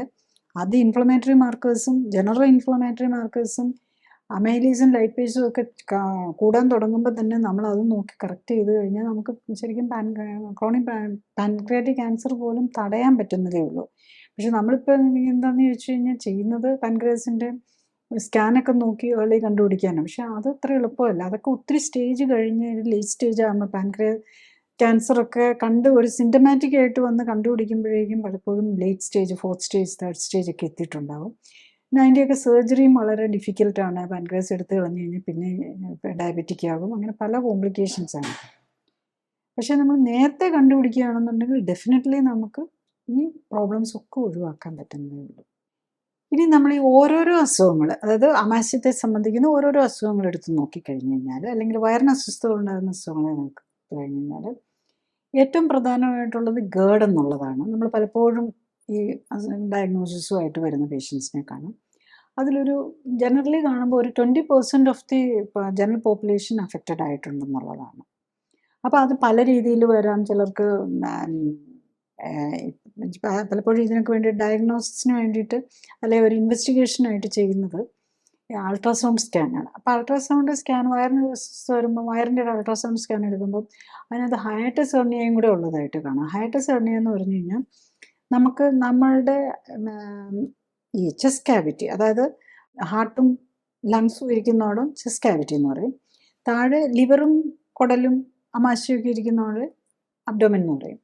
ഇതിൻ്റെ ഇടയിലുള്ള ഒരു മസ്കുലർ വോളാണ് ആയിട്ടാണ് ഡയഫ്രം. അതാണ് നമ്മളുടെ ബ്രീത്തിങ്ങിനെ കൺട്രോൾ ചെയ്യാനും ബ്രീത്തിങ്ങിൻ്റെ എല്ലാം ഏറ്റവും മേജർ. മറ്റ് മസിൽസ് ഉണ്ട്, നമ്മുടെ റിബിൻ്റെ ഇടയിലുള്ള ഇൻ്റർകോസ്റ്റൽ മസിൽസ് ഉണ്ട്. കൂടാതെ ഏറ്റവും പ്രധാനമായിട്ടുള്ള ഒരു റെസ്പിറേറ്ററി മസിലാണ് ഡയഫ്രം എന്ന് പറയുന്നത്. അതൊരു മസിൽ വോളാണ്. അപ്പോൾ ആ മസിൽ വോളിൽ ഒരു വീക്ക്നെസ്, എന്തായാലും മസിൽ വോൾ വീക്ക്നെസ് വരുന്നതിനാണല്ലോ നമ്മൾ പറയുന്നത് ഈ ഹെർണിയ എന്ന് പറയുന്നത്. അപ്പോൾ ഈ ഡയഫ്രത്തിൽ ഒരു വീക്ക്നെസ് വന്നിട്ട് നമ്മളുടെ ഈ ആമാശയത്തിൻ്റെ ഒരു ഭാഗം മുകളിലേക്ക് കയറിപ്പോകുന്നതിനാണ് നമ്മൾ ഹയറ്റസ് ഹെർണിയ എന്ന് പറയുന്നത്. ഈ ഹയറ്റസ് ഹെർണിയയും ഉള്ള ഈ ഗേർഡ് ഡിസീസ് ഉള്ളവർക്ക് ഹയറ്റസ് ഹെർണിയ വളരെ കോമൺ ആണെന്നുള്ളതാണ്. അപ്പം നമ്മളുടെ ഈ ഡയഫ്രത്തിനുള്ള ഒരു വീക്ക്നെസ്, ഡയഫ്രത്തിലെ മസിൽസ് വീക്കാകുമ്പം ഈ ആമാശയത്തിൻ്റെ തന്നെ ഒരു ഭാഗം മുകളിലേക്ക് കയറിപ്പോകും. അപ്പോൾ എന്താ പറ്റുമെന്ന് വെച്ചാൽ ഈ സ്പിഞ്ചർ ഉണ്ടല്ലോ, ഈ ഡോറുണ്ടല്ലോ, ഡോറ് മുകളിലോട്ട് കയറിപ്പോകും. അപ്പം ഈ ഡോറ് ശരിക്കും താഴെ നിൽക്കേണ്ടതാണ്. അപ്പോൾ അത് മുകളിലേക്ക് വന്നു കഴിയുമ്പോൾ അവിടെ ലീക്ക് വരും. അതാണ് ഈ ഗേർഡ് ഗ്യാസ്ട്രോ ഈസോഫാഗൽ റിഫ്ലക്സ് വരാനുള്ള ഒരു മെയിൻ കാരണം. പിന്നെ നമുക്ക് വരുന്ന ഈ എക്സ്ട്രാ ഈ ഇത് വയറിന് ഇതല്ലാത്ത മറ്റ് ഈ ഗേർഡിൻ്റെ സിംറ്റംസ് ആയിട്ട് വരുന്നത് ക്രോണിക് ചുമ വരാം, അതുപോലെ സൗണ്ടിന് വ്യത്യാസം വരാം, അതുപോലെ ലാരിഞ്ചൈറ്റിസ്. അതാണ് പലപ്പോഴും ഈ ലാരിഞ്ചൈറ്റിസ് വന്നിട്ടാണ് സൗണ്ടിന് വ്യത്യാസം വരുന്നത്. ഈവൻ നമുക്ക് ആസ്മ വരാം. ഇടയ്ക്കിടയ്ക്ക് ചുമ വന്നുകൊണ്ടിരിക്കുക, നമ്മൾ ആസ്മയാണെന്ന് ഓർക്കും. ശരിക്കും ആസ്മയല്ല, ശരിക്കും ഈ ഗേർഡിൻ്റെ ഭാഗമായിട്ട് വരുന്നതായിരിക്കും. അപ്പോൾ ഇത് രാത്രി കിടക്കുമ്പോൾ ചുമ വരുന്നു. അപ്പം പലപ്പോഴും അത് ഹാർട്ട് ഡിസീസിൻ്റെ ഭാഗമാണോ എന്നൊക്കെ നമ്മൾ സംശയിച്ചു പോകും. ആസ്മയാണോ, ഹാർട്ടിൻ്റെ പ്രോബ്ലം ആണോ, എന്താണെന്ന് തന്നെ കണ്ടുപിടിക്കാൻ ബുദ്ധിമുട്ട് വരും. അപ്പോൾ ചിലപ്പോൾ ഇത് ഈ ഗേർഡായിരിക്കും. അവർ ഹയറ്റസ് ഹെർണിയയുടെ ഭാഗമായിട്ടുള്ള ഗേർഡ് അല്ല ഈ ഗ്യാസ്ട്രോഈസോഫാഗൽ, ഈ ആമാശയത്തിൽ നിന്നുള്ള അസിഡിക് ആയിട്ടുള്ള നമ്മളുടെ ഭക്ഷണത്തിൻ്റെ ഇത് ലീക്ക് ചെയ്ത് മുകളിലേക്ക് വരുന്നതായിരിക്കും ഇതിന് കാരണം. അപ്പോൾ ഇതിൻ്റെ ലോങ് ടൈം ആയിട്ട് വരുമ്പം അത് ഈസോഫാജൈറ്റിസ് വരും. അവിടെ ഈസോഫാജൈറ്റിസ് എന്ന് പറഞ്ഞാൽ അന്നനാളത്തിൽ ഇൻഫ്ലമേഷൻ വന്നിട്ട് അവിടെ ചുരുങ്ങി പോകുന്ന പോലെ വരും, അവിടെ ഒരു സ്കാറിങ് പോലെ വരും. പിന്നെ വരാവുന്ന ബെററ്റ് ഈസോഫാക്സിസ് എന്ന് പറഞ്ഞൊരു കണ്ടീഷനുണ്ട്. അത് ഇങ്ങനെ അസുഖമുള്ളവർക്ക് ഒരു 5% ഇങ്ങനെ വരുന്നു എന്നുള്ളതാണ് കാണുന്നത്. അപ്പോൾ അങ്ങനെ വന്നു കഴിഞ്ഞ് കഴിഞ്ഞാൽ ഈ ബെററ്റ് ഈസോഫാഗസ് എന്ന് പറഞ്ഞാൽ അതിനൊരു നമ്മൾ ഈ ബെററ്റ് ഈസോഫാഗസ് ഒക്കെ നമ്മളൊരു ഹിസ്റ്റോപതോളജി ഡയഗ്നോസിസാണ്. നമ്മളുടെ മൈക്രോസ്കോപ്പിനിടയിൽ നോക്കി വെച്ചിട്ട് കാണിക്കുന്ന ഒരു ഡയഗ്നോസിസാണ്. അപ്പോൾ അതിനൊരു തരം പ്രത്യേക സെൽസ് വരുന്നുണ്ട്. അപ്പോൾ അത് വരുന്നവരിൽ ഒരു നല്ല ഒരു പെർസെൻറ്റേജിന് അതിനൊരു ഈ ക്യാൻസറിലേക്ക് വരാൻ പറ്റും സാധ്യതയുണ്ടെന്നുള്ളത്. അതായത് ഈ സ്റ്റൊമക്കിൻ്റെയും ഈ അന്നനാളത്തിൻ്റെയും ആ ഭാഗത്ത് വെച്ച് അഡനോകാർസിനോമ വരാം. അത് ആ ക്യാൻസർ വന്നു കഴിഞ്ഞ് കഴിഞ്ഞാൽ മോർട്ടാലിറ്റി റേറ്റ് ഓൾമോസ്റ്റ് 85% മോർട്ടാലിറ്റി, മരണം വരെ സംഭവിക്കാവുന്ന ഒരു കണ്ടീഷനാണ് ഈ ഇങ്ങനെ ഈ ബെററ്റിഫ്സോഫാഗസ്. അതായത് നമ്മുടെ ഗേർഡ് വന്നു ബെററ്റിഫ്സോഫാഗസിലേക്ക് പോയി, അതിങ്ങനെ ലോങ് ടേം നമ്മളത് ഇങ്ങനെ പോയി വന്നു കഴിയുമ്പോഴേക്ക് ക്യാൻസറിൽ അതിലെ ആമാശയ ക്യാൻസറിന് വളരെ സർവൈവൽ ചാൻസ് വളരെ കുറവാണ്. അതാണ് അതിൻ്റെ നമ്മൾ സൂക്ഷിക്കേണ്ട ഒരു കാര്യം. പിന്നെ നമ്മൾ ഇതിൻ്റെ റിസ്ക് ഫാക്ടേഴ്സ്, അതായത് ഗേർഡിൻ്റെ റിസ്ക് ഫാക്ടേഴ്സ് നമ്മൾ എടുത്തു കഴിഞ്ഞ് കഴിഞ്ഞാൽ ഏറ്റവും പ്രധാനം ഒബേസിറ്റിയാണ്. ഒബേസിറ്റി വരുമ്പോൾ എന്താ, നമുക്ക് ഏത് ഹെർണിയൊക്കെയാണ് വയറുമായിട്ട് റിലേറ്റഡ് ആണ് മിക്കവാറും ഉള്ള ഹെർണികളെല്ലാം വരുന്നത്. അപ്പം മുകളിലേക്കുള്ളതാണ്, അല്ലെങ്കിൽ അമ്പലിക്കൽ ഹെർണിയ, അല്ലെങ്കിൽ ഇൻസിഷണൽ ഹെർണിയ, ഇതിൻ്റെ എല്ലാം ഒരു മേജർ കാരണം ഒബേസിറ്റിയാണ്. അമിതവണ്ണം വന്ന് കുടവയറ് വരുമ്പോഴാണ് ഇതൊക്കെ വരാൻ. കാരണം വയറിനകത്ത് സ്ഥലമില്ല, അപ്പം വയറിനകത്ത് പ്രഷർ കൂടുമ്പം അവിടെ ഉള്ളവർ എങ്ങോട്ടാണ് പോയി രക്ഷപ്പെടാമെന്ന് നോക്കുകയാണ് ചെയ്യുന്നത്. അപ്പം മുകളിലേക്ക് കയറി പോവുകയോ പുറത്തേക്ക് തള്ളി വരുമോ ഒക്കെ ചെയ്യാം. അപ്പം അതിൻ്റെ ഭാഗമായിട്ടാണ് ഈ ഹൈറ്റസ് ഹെർണിയ വരുന്നത്. പിന്നെ വേറൊരു റിസ്ക് ഫാക്ടർ എന്ന് പറഞ്ഞാൽ പ്രഗ്നൻസി. നമുക്ക് പ്രഗ്നൻറ്റ് ലേഡീസിന് നമുക്ക് എപ്പോഴും കാണാം ഇങ്ങനത്തെ നെഞ്ചിരിച്ചിൽ, ഗ്യാസ്, അസിഡിറ്റി, ഇതെല്ലാം കൂടുതലായിരിക്കും. കാരണം എന്താ, നമ്മുടെ വയറിൽ കുഞ്ഞു വളരുകയാണ്, അപ്പം വയറിനകത്ത് പ്രഷർ കൂടുകയാണ്. അപ്പോൾ പ്രഷർ കൂടുമ്പോൾ വയറ് നാച്ചുറൽ ഒരു ഫിസിയോളജിക്കലി നമ്മൾ പ്രഗ്നൻസി വരുന്നു, വയറ് വീർത്ത് വരികയാണല്ലോ ചെയ്യുന്നത്. അപ്പോൾ അത് തന്നെ ഓവർ വെയിറ്റ് ഗെയിൻ വരുന്ന ലേഡീസിന് ഇത് ഒത്തിരി കൂടുതലായിരിക്കും. ശരിക്കും പറഞ്ഞു കഴിഞ്ഞാൽ പ്രഗ്നൻസി ടൈമിൽ നമ്മളൊരു നോർമൽ വെയിറ്റ് ഉള്ള ഒരു 160 സെൻറ്റിമീറ്റർ ഉള്ള ഒരു ലേഡിയാണെങ്കിൽ അവർക്ക് നോർമലി പ്രഗ്നൻ്റ് ആകുന്നതിന് മുമ്പ് അവർക്കൊരു 50 കിലോയെ വരാൻ പാടുള്ളൂ. ഇപ്പോൾ ഒരു മാക്സിമം ഒരു 57 കിലോ അല്ലെങ്കിൽ ഒരു 60 കിലോ വരെ വരാം. പക്ഷേ ഇപ്പം നമ്മളുടെ ഇടയിൽ അങ്ങനെയല്ല, പലരും ഒത്തിരി ഓവർ വെയിറ്റ് ആയിട്ടായിരിക്കുമ്പോഴായിരിക്കും പ്രഗ്നൻ്റ് ആകുന്നത്. അതിൻ്റെ കൂടെ ഈ കുഞ്ഞിനും കൂടെ കിടക്കാനുള്ള സ്ഥലം കൂടെ അവിടെ കിട്ടാതെ വരുന്നു. അപ്പോഴേക്കും നമ്മളുടെ അവിടെ സ്ഥലമില്ലാതെ വന്ന് വയറിനകത്തെ പ്രഷർ കൂടി ഹൈറ്റസ് ഹെർണിയ വരും. അങ്ങനെ ഉള്ള ഇതുകൊണ്ട് വരും. അങ്ങനെയാണ് ശരിക്കും പ്രഗ്നൻറ്റ് ലേഡീസിൽ ഇത് വരാനുള്ള കാരണം. നെക്സ്റ്റ് നമ്മൾ ഇതിലേക്ക് വേണ്ടിയിട്ട് ഒരു ഇൻവെസ്റ്റിഗേഷൻ നോക്കുവാണ്. അതായത് പരിശോധന നടത്തി ഇത് ഗേർഡ് തന്നെയാണോ എന്നും കൂടെ അറിയണമല്ലോ. എന്താണ് വയറിന് ഈ അസ്വസ്ഥത ഉണ്ട് എന്താണെന്ന് അറിയാനായിട്ട് ജനറലി നമ്മൾ മോഡേൺ മെഡിസിൻ ആകുമ്പോൾ നമ്മൾ എൻഡോസ്കോപ്പി ചെയ്ത് നോക്കും, ഒരു സ്കോപ്പ് ഇട്ട് നമ്മൾ നോക്കും. അപ്പോൾ മിക്കവാറും ഗ്യാസ്ട്രൈറ്റിസ്, ഈസോഫാഗൈറ്റിസ് ഇതൊക്കെ ആയിരിക്കും ഡയഗ്നോസ് ആയിട്ട് വരുന്നത്. അപ്പോൾ നമുക്കൊരു നല്ല കളർഫുള്ളായിട്ട് പടമൊക്കെ കിട്ടും, കാണിക്കുക. അതിനകത്ത് നല്ല ചുമന്നൊക്കെ ഇരിക്കുമ്പോൾ അപ്പോൾ അതിൻ്റെ അർത്ഥം അവിടെയൊക്കെ നീർക്കെട്ട് അല്ലെങ്കിൽ ഇൻഫ്ലമേഷൻ ഉണ്ടെന്നുള്ളതാണ്. പിന്നെ നമ്മൾ അൾട്രാസൗണ്ട് സ്കാൻ ചെയ്യുമ്പോൾ നമുക്ക് ഈ ഹൈറ്റസ് ഹെർണിയ പോലെയുള്ളത് കാണും. അതിൻ്റെ കൂടെ പലർക്കും ഇത്തരം അസുഖമുള്ളവർക്ക് മിക്കവാറും ഫാറ്റി ലിവർ ഉണ്ടാകും. കാരണം വയറ് കൂടുതലുണ്ടാകും. അങ്ങനെയുള്ളവർക്ക് നാച്ചുറലി ഫാറ്റി ലിവറോ ഗോൾ ബ്ലാഡർ പ്രശ്നങ്ങളോ സ്റ്റോണോ പോളിപ്പോ ഒക്കെ ഉണ്ടാകാനുള്ള സാധ്യതയുണ്ട്. പിന്നെ വേറൊരു ടെസ്റ്റ് നമ്മൾ നോക്കാറുള്ള ബേരിയം മീൽ ഫോളോ ത്രൂ എന്നൊക്കെ പറഞ്ഞുള്ള ടെസ്റ്റുകൾ. അപ്പം അത് ലേറ്റ് സ്റ്റേജിൽ നമ്മൾ ഈ ഈസോഫാഗൽ സ്ട്രിക്ചറോ ഒക്കെ വന്നിട്ടുണ്ടെങ്കിൽ, അല്ലെങ്കിൽ മുഴകളൊക്കെ ഉണ്ടെങ്കിൽ നമുക്ക് ഈ ബേരിയം ഫോളോ ത്രൂ ഒക്കെ വെച്ചിട്ട് നമുക്കറിയാൻ പറ്റും. പിന്നെ ബ്ലഡ് ടെസ്റ്റുകൾ വെച്ചും നമുക്ക് ഇതിൻ്റെ റീസൺസ് പലതും കണ്ടുപിടിക്കാനായിട്ട്, എന്തുകൊണ്ട് ഇത് വരുന്നു, ഫുഡിനോടുള്ള അലർജി കൊണ്ട് ഇത് വരുന്നതാണ്, അല്ല മറ്റെന്തെങ്കിലുമൊക്കെ. നമ്മൾ ഒരു രോഗം കാണുമ്പോൾ നമ്മൾ മറ്റു രോഗങ്ങൾ എന്തെങ്കിലും ഉണ്ടോ എന്നും കൂടെ നോക്കണമല്ലോ. അപ്പോൾ അതിന് വേണ്ടിയിട്ട് ഇൻഫ്ലമേറ്ററി സ്റ്റാറ്റസ്, ന്യൂട്രീഷണൽ സ്റ്റാറ്റസ് ഇതൊക്കെ അറിയാൻ വേണ്ടിയിട്ടുള്ള പലതരം ബ്ലഡ് ടെസ്റ്റുകളുണ്ട്. പിന്നെ നമ്മൾ ഈ മറ്റേ ഹെലിക്കോബാക്ടർ എന്തെങ്കിലും ഇൻഫെക്ഷൻ്റെ ഉണ്ടോ എന്നറിയാൻ അതിലും ഉണ്ട്. നമുക്ക് എൻഡോസ്കോപ്പി വഴി ആ ഫ്ലൂയിഡ് എടുത്തിട്ട് നമ്മൾ ചെക്ക് ചെയ്യും. അതുപോലെ തന്നെ നമ്മൾ ചില ബ്രത്ത് ടെസ്റ്റ് അങ്ങനത്തെ കാര്യങ്ങളൊക്കെ ചെയ്താലും നമുക്കറിയാൻ പറ്റും. നെക്സ്റ്റ് നമ്മൾ ഇതിൻ്റെ ഈ ഗേർഡിൻ്റെ ട്രീറ്റ്മെൻറ്റ് ഓപ്ഷൻസ് ആണ്. ട്രീറ്റ്മെൻറ്റ് ഓപ്ഷൻസ് എന്ത് ജീവിതശൈലിയായിട്ട്, ഇതെല്ലാം ജീവിതശൈലി രോഗങ്ങളിലാണ് വരുന്നത്. ജീവിതശൈലിയായിട്ട് ബന്ധപ്പെട്ട രോഗങ്ങൾ നമ്മൾ ആദ്യം ലൈഫ് സ്റ്റൈൽ മോഡുലേഷനാണ് നമ്മൾ ചെയ്യേണ്ടത്. അതിൽ ഒന്ന് നമ്മൾ ഏറ്റവും പ്രധാനം ഭക്ഷണം കഴിച്ചിട്ട് ഉടനെ പോയി കിടക്കരുത്. അതാണ് ഈ ഗേർഡുള്ളത്. അതായത് നമ്മൾ ഈ ഡോറ് ഇപ്പോൾ താന്ന് കിടക്കുകയാണെങ്കിൽ അത് കയറി പോകാനുള്ള ചാൻസ് കുറവാണല്ലോ. നമ്മൾ ഭക്ഷണം കഴിച്ച് വയറ് നിറഞ്ഞിരിക്കുമ്പോൾ നേരെ പോയി കിടന്നു കഴിഞ്ഞ് കഴിഞ്ഞാൽ ഇതിന് ലീക്കിങ്ങിനുള്ള ചാൻസ് കൂടുതലായിരിക്കും. പിന്നെ മിനിമം ഒരു 3 മണിക്കൂർ വരെ ഭക്ഷണം കഴിഞ്ഞ് കഴിഞ്ഞാൽ കിടക്കാതിരിക്കുക. പിന്നെ അത് കഴിഞ്ഞിട്ടാണെങ്കിലും കിടക്കുമ്പം ഇടതുവശം ചെരിഞ്ഞ് കിടക്കുക. അപ്പോഴും കയറി പോകാനുള്ള ചാൻസ് കുറവായിരിക്കും. അപ്പോൾ ഇത്തരം അസുഖങ്ങളുള്ളവർ ശ്രദ്ധിക്കേണ്ടതാണ്. പിന്നെ നമ്മൾ വെയിറ്റ് കുറയ്ക്കുക. നമ്മൾ കുടവയറുണ്ടെങ്കിൽ അത് നമ്മൾ കുറയ്ക്കണം. കുടവയർ പോകണമെന്നുണ്ടെങ്കിൽ നമ്മൾ ഫാറ്റ് കുറഞ്ഞാലേ പറ്റുള്ളൂ. അപ്പോൾ നമ്മൾ ലോ കാലറി ഫുഡ് എടുക്കുക, എക്സസൈസ് ചെയ്ത് അത് ബേൺ ഔട്ട് ചെയ്യാനേ പറ്റുള്ളൂ. അപ്പോൾ അതാണ് അതിൽ വേണ്ടത്. പിന്നെ ഉള്ളത് നമ്മൾ സ്മോക്കിങ്ങും ആൽക്കഹോളും ചോക്ലേറ്റ്, കോഫി ഇതൊക്കെ നമ്മൾ അസിഡിറ്റി കൂട്ടുന്നതാണ്. അത്തരം ഫുഡൊക്കെ ഒഴിവാക്കുക. പിന്നെ സ്പൈസി ഫുഡ്, ആസിഡിറ്റിക്ക് നമ്മൾ ഈ പുളിയുള്ള സാധനങ്ങളുണ്ടല്ലോ, അതെല്ലാം ആസിഡിക് ഫുഡാണ് ശരിക്കും. അത് ഓൾറെഡി നമ്മുടെ അസിഡിറ്റി കൂടുതലാണ്. അപ്പോൾ ആസിഡിക് ഫുഡുകൾ കുറയ്ക്കുക. സ്പൈസ്, എരിവും പുളിയുള്ളത് നമ്മൾ പറയുന്ന എരിവും പുളിയും കുറയ്ക്കുക. പിന്നെ ഡ്രൈ ആയിട്ടുള്ള ഫുഡ് കുറയ്ക്കുക. ഡ്രൈ ആയിട്ട് ഫുഡ് വരുമ്പം എന്താണെന്ന് ചോദിച്ചു കഴിഞ്ഞാൽ ഡ്രൈയും ഫാറ്റി, നമ്മൾ ഈ ഫ്രൈഡ് ഫുഡെല്ലാം ഡ്രൈ ആണല്ലോ. അപ്പോൾ അങ്ങനത്തെ നമ്മൾ കഴിക്കുമ്പോൾ നമ്മൾ കൂടുതൽ ഗ്യാസ്ട്രിക് ജ്യൂസ് ഉണ്ടാക്കും. കൂടുതൽ ആസിഡ് പ്രൊഡക്ഷൻ വരാനുള്ള ടെൻഡൻസി കൂടുതലായിരിക്കും. അപ്പോൾ അതുകൊണ്ട് അങ്ങനത്തെ ഫുഡും കുറയ്ക്കാനായിട്ട് നോക്കും. പിന്നെ നമ്മൾ മെഡിക്കേഷനിലേക്ക് വന്നു കഴിഞ്ഞ് കഴിഞ്ഞാൽ ഡിഫറെൻറ്റ് ലെവൽ ഓഫ് മെഡിക്കേഷൻസ് ആണ് വരുന്നത്. ഒന്ന് ആൻറ്റാസിഡ്സ് എന്ന് പറഞ്ഞു കഴിഞ്ഞാൽ ഈ ആസിഡിനെ മാറ്റി അതിനെ ന്യൂട്രലൈസ് ചെയ്യുന്നത്. അതിന് നമ്മൾ മഗ്നീഷ്യം അല്ലെങ്കിൽ അതിന് പല സിറപ്പുകൾ നമ്മൾ കഴിക്കുമല്ലോ, അതെല്ലാം ആ ഗ്രൂപ്പിൽ വരുന്ന മരുന്നുകളാണ്. പിന്നെ ഒരു തരം ആൻറ്റി ഹിസ്റ്റമിൻ എന്ന് പറയും. നമ്മൾ അലർജിക്ക് വേണ്ടിയാണ് നമ്മളെപ്പോഴും ആൻറ്റി ഹിസ്റ്റമിൻ എന്ന് പറയുന്നത്. പക്ഷേ നമ്മൾ ഈ കഴിക്കുന്ന ഈ റാനിറ്റിഡിൻ, സിമെറ്റിഡിൻ എന്നൊക്കെ പറയുന്ന അതൊക്കെയാണ് നമ്മൾ ഇതിനായിട്ട് ഉപയോഗിക്കുന്ന വരുന്നത്. അത് H2 റിസപ്റ്റർ ബ്ലോക്കേഴ്സാണ്. ശരിക്കും പറഞ്ഞു കഴിഞ്ഞ് കഴിഞ്ഞാൽ ഈ അലർജിക്ക് കഴിക്കുന്ന മരുന്നുകളൊക്കെ പറഞ്ഞ് H1 റിസപ്റ്റേഴ്സാണ്. നമ്മൾ ഈ ആൻറ്റി ഹിസ്റ്റമിനായിട്ട് നമ്മൾ അലർജിക്ക് കഴിക്കുന്ന മരുന്നുകൾ സിട്രസിൻ, ആവിൽ എന്നൊക്കെ പറഞ്ഞ് നമ്മൾ കഴിക്കുകയില്ലേ, അതൊക്കെ H1 റിസപ്റ്റർ ബ്ലോക്കാണ്. അതായത് ഹിസ്റ്റമിനെ തന്നെയാണ്. ഹിസ്റ്റമിൻ പല തരം റിസപ്റ്റേഴ്സിൽ വർക്ക് ചെയ്യും.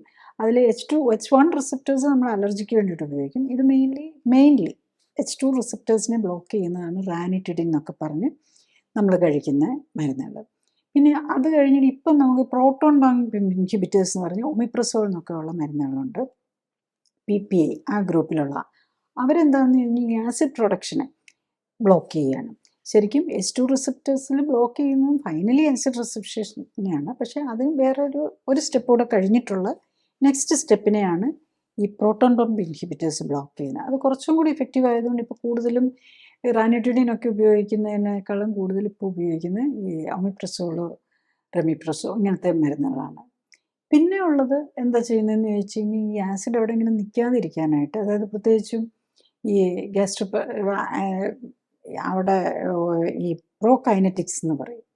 പ്രോകൈനറ്റിക്സ് എന്ന് പറഞ്ഞു കഴിഞ്ഞാൽ നമ്മുടെ മസിലിൻ്റെ ആക്ടിവിറ്റി കൂട്ടും. അപ്പോൾ അതിന് ഈ ഡോംപെറിഡോം എന്നൊക്കെയുള്ള മരുന്നുകളാണ് ഉപയോഗിക്കുന്നത്. അതായത് അതാണ് ഈ ഇൻഡസ്റ്റൈനൽ മോട്ടിലിറ്റി, അതായത് ആമാശയത്തിലെ മോട്ടിലിറ്റി കൂട്ടി അതിനെ ഈ നേരത്തെ വേഗം തന്നെ അതിനെ ഇൻഡസ്റ്റൈനിലേക്ക് വിടും. അപ്പോൾ പിന്നെ മുകളിലേക്ക് കയറി വരാനുള്ള ചാൻസ് കൂടുമല്ലോ. പിന്നെ ഇതൊക്കെ കൊണ്ട് പറ്റാതെ വരുമ്പം ചിലർ സർജിക്കലായിട്ടുള്ള കറക്ഷൻസും ചെയ്യാറുണ്ട്. അപ്പോൾ അതിലെന്താ ചെയ്യുന്നതെന്ന് വെച്ചാൽ ഈ സ്റ്റൊമക്കിനെ തന്നെ ഒരു ഭാഗം വെച്ചിട്ട് അതിനെ ചുറ്റി വെക്കും. അപ്പോൾ അതിന് ഒരു ആർട്ടിഫിഷ്യലായിട്ട് സ്റ്റൊമക്കിൻ്റെ ഒരു ഭാഗം വെച്ച് തന്നെ അവിടെ ഒരു സ്പിഞ്ചർ ഉണ്ടാക്കുക. പക്ഷെ അത് പലർക്കും വളരെ ടോളറേറ്റ് ചെയ്യാൻ ബുദ്ധിമുട്ടായിരിക്കും. സർജറിയൊക്കെ ഈസി ആയിട്ട് ചെയ്യാം, പക്ഷേ പലർക്കും അത് കഴിയുമ്പോൾ പലതരത്തിലുള്ള അസ്വസ്ഥതകളും വരാനുള്ള പോസിബിലിറ്റി ഉണ്ട്. ബേസിക്കലി അതിൻ്റെ ഒന്നും ആവശ്യമില്ല എന്നുള്ളതാണ്. നമുക്ക് ലൈഫ് സ്റ്റൈൽ കറക്റ്റ് ചെയ്ത് ഒബേസിറ്റി ഉള്ളത് കറക്റ്റ് ചെയ്തൊക്കെ കഴിഞ്ഞ് കഴിഞ്ഞാൽ ഇതിനെ മാറ്റാവുന്നേ ഉള്ളൂ. ശരിക്കും പറഞ്ഞു കഴിഞ്ഞാൽ ഈ ഗേർഡിനൊന്നും വേണ്ടിയിട്ടൊരു സർജറിയിലേക്ക് പോകേണ്ട ഒരാവശ്യമില്ല ലൈഫ് സ്റ്റൈൽ കറക്റ്റ് ചെയ്യാൻ വില്ലിങ്ങാണെങ്കിൽ. നെക്സ്റ്റ് നമ്മൾ ഈ വയറിൻ്റെ അസ്വസ്ഥതകളെക്കുറിച്ച് ഇപ്പോൾ നമ്മൾ ഗേർഡിനെ കുറിച്ചാണ് പറഞ്ഞത്. അതിൽ പലതരം മരുന്നുണ്ട്. പിന്നെ സർജറിയാണ്. പക്ഷേ സർജിക്കൽ മരുന്നിൻ്റെയൊക്കെ ആക്ഷൻ എന്ന് പറഞ്ഞാൽ ആ ഒരു 12 hours അല്ലെ 24 hours അത് നിൽക്കുകയുള്ളൂ. പിന്നെ സർജറി നമ്മൾ ആവശ്യമില്ലാത്തൊരു കാര്യമാണ്. അല്ലാതെ തന്നെ നമുക്ക് കൺട്രോൾ ചെയ്യാവുന്നത് വളരെയാണ്. ഇതെല്ലാം ജീവിതശൈലിയിലെ അപാകതകൾ കൊണ്ട് വന്നിരിക്കുന്നതാണ് ഇതിനകത്തെ പ്രശ്നങ്ങൾ. നെക്സ്റ്റ് സ്റ്റൊമക്കുമായിട്ട് ബന്ധപ്പെട്ട ഏറ്റവും പ്രധാനമായിട്ടുള്ള ഇൻഫെക്ഷൻ എന്ന് പറയുന്നത് ഹെലിക്കോബാക്ടർ പൈലോറി ഇൻഫെക്ഷനാണ്. അപ്പോൾ ഒരു ജനറൽ പോപ്പുലേഷനെ എടുത്തു കഴിഞ്ഞാൽ ഈ ഹെലിക്കോബാക്ടർ പൈലോറി എന്ന് പറഞ്ഞ ബാക്ടീരിയ നമ്മളിപ്പോൾ ടെസ്റ്റിലായിട്ട് നോക്കുവാണെങ്കിൽ 60 to 90% ഓഫ് എല്ലാവരിലും ഉണ്ട്. 90%, 60 മുതൽ 90% ഡിഫറെൻറ്റ് പോപ്പുലേഷൻ സ്ക്രീനിങ്ങിൽ അത്രയാണ് കാണിക്കുന്നത്. അപ്പോൾ പലരിലും ഇതൊരു അസിഡിറ്റിയോ പ്രശ്നങ്ങളോ ഒന്നും ഉണ്ടാക്കുന്നില്ല. പിന്നെ നമ്മൾ ഇങ്ങനെയുള്ള അസ്വസ്ഥതകളിലുള്ളവർ നമ്മൾ ഈ ടെസ്റ്റ് ഇപ്പം ഇതിപ്പം ഫ്രീലി അവൈലബിൾ ആയി ഒരു 10-40 വർഷം മുമ്പ് ഈ ടെസ്റ്റൊന്നും ഇല്ല. ഇപ്പോൾ ഫ്രീലി അവൈലബിൾ ആയി ചെയ്യും. അന്നേരം എന്താ ചെയ്യുന്നതെന്ന് ചോദിച്ചു കഴിഞ്ഞാൽ ഇങ്ങനെ ഒരു ഇൻഫെക്ഷൻ കണ്ടു കഴിയുമ്പോൾ ഉടനെ നമ്മൾ ആൻറ്റിബയോട്ടിക് കോഴ്സ് കൊടുക്കുക എന്നുള്ളതാണ് ചെയ്യുന്നത്. പിന്നെ നമ്മളിപ്പോൾ ക്യാൻസറിൻ്റെ കാര്യം എടുത്തു കഴിഞ്ഞ് കഴിഞ്ഞാലും ഈ ബാക്ടീരിയ കൂടുതലായിട്ടുള്ളവരിൽ ഇപ്പം നമ്മൾ അല്ലെങ്കിൽ ക്യാൻസറോ അല്ലെങ്കിൽ ഇതുപോലെയുള്ള അസ്വസ്ഥതകളോ ഉള്ളവരിൽ നമ്മൾ ജനറൽ പോപ്പുലേഷനെ നോക്കിയാലും 60-90% ഉണ്ടാവും.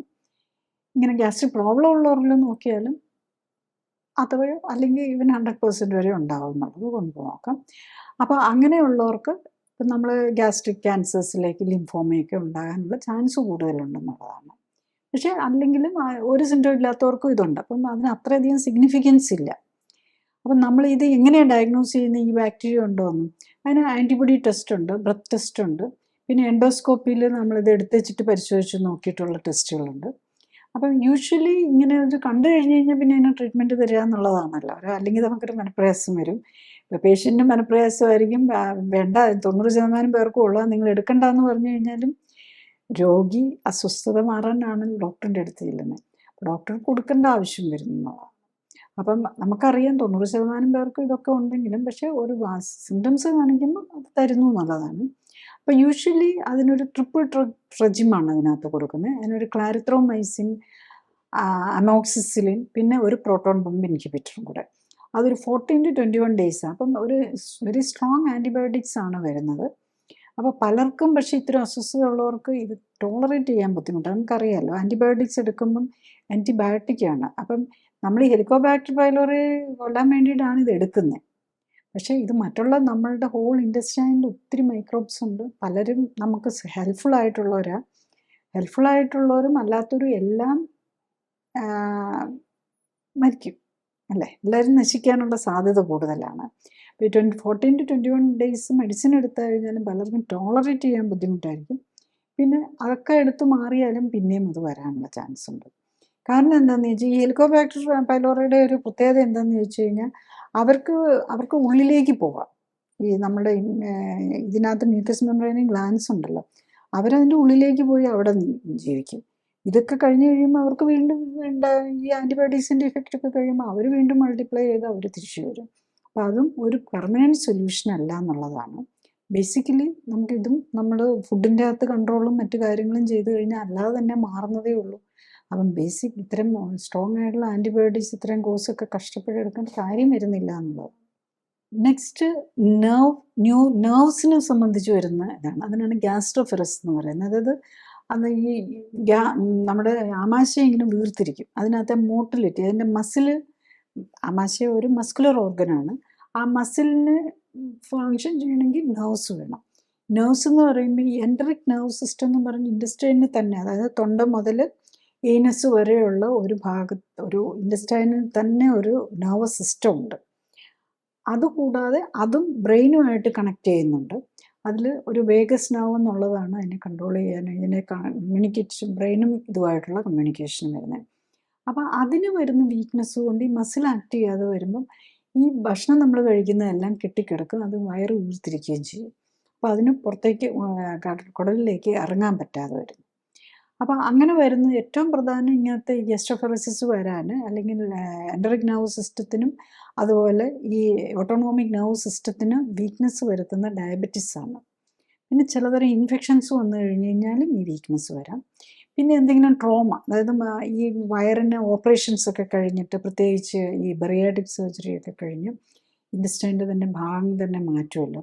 പിന്നെ പഴയ കാലത്ത് ഈ ആസിഡിറ്റിക്ക് വേണ്ടിയിട്ട് ഈ വേഗസ് നെർവിനെ കട്ട് ചെയ്യുന്ന സർജറിയൊക്കെ ഉണ്ടായിരുന്നു. അങ്ങനത്തെ ഒക്കെ വന്നു കഴിഞ്ഞ് കഴിഞ്ഞാൽ ഈ പ്രോബ്ലം, ഈ ഗ്യാസ്ട്രോഫെറസിസിനുള്ള സാധ്യത കൂടും. പിന്നെ നമ്മൾ ഈ ക്യാൻസറിനൊക്കെ വേണ്ടിയിട്ട് ഈ സ്റ്റൊമക്കിനെ ഓർ പാൻക്രിയാസിനെയൊക്കെ കട്ട് ചെയ്യുന്നതിൻ്റെ ഭാഗമായിട്ട് നെർവ്സ് ഡാമേജ് വന്നു കഴിഞ്ഞ് കഴിഞ്ഞാൽ ഈ പ്രോബ്ലം വരാം. പിന്നെ ഉള്ള വേറൊരു മേജർ പ്രശ്നം എന്താണെന്ന് വെച്ചാൽ കീമോതെറാപ്പി പലപ്പോഴും പല കീമോതെറാപ്പിക്ക് മെഡിക്കേഷൻസും ഈ ക്യാൻസറിന് വേണ്ടിയുള്ള കീമോതെറാപ്പി പലതും നമുക്ക് ന്യൂറോളജിക്കൽ ഡാമേജ് വരുത്തും. അത് ആ വയറിനകത്ത് ഇപ്പം വയറ് കഴിക്കുന്ന മരുന്ന് നേരെ പോയി വരുത്തുന്നത് മാത്രമല്ല, എൻട്രിക് നെർവ് സിസ്റ്റത്തിൽ പല മരുന്നുകളും നമ്മൾ കഴിക്കുകയാണെങ്കിൽ അത് വരാം.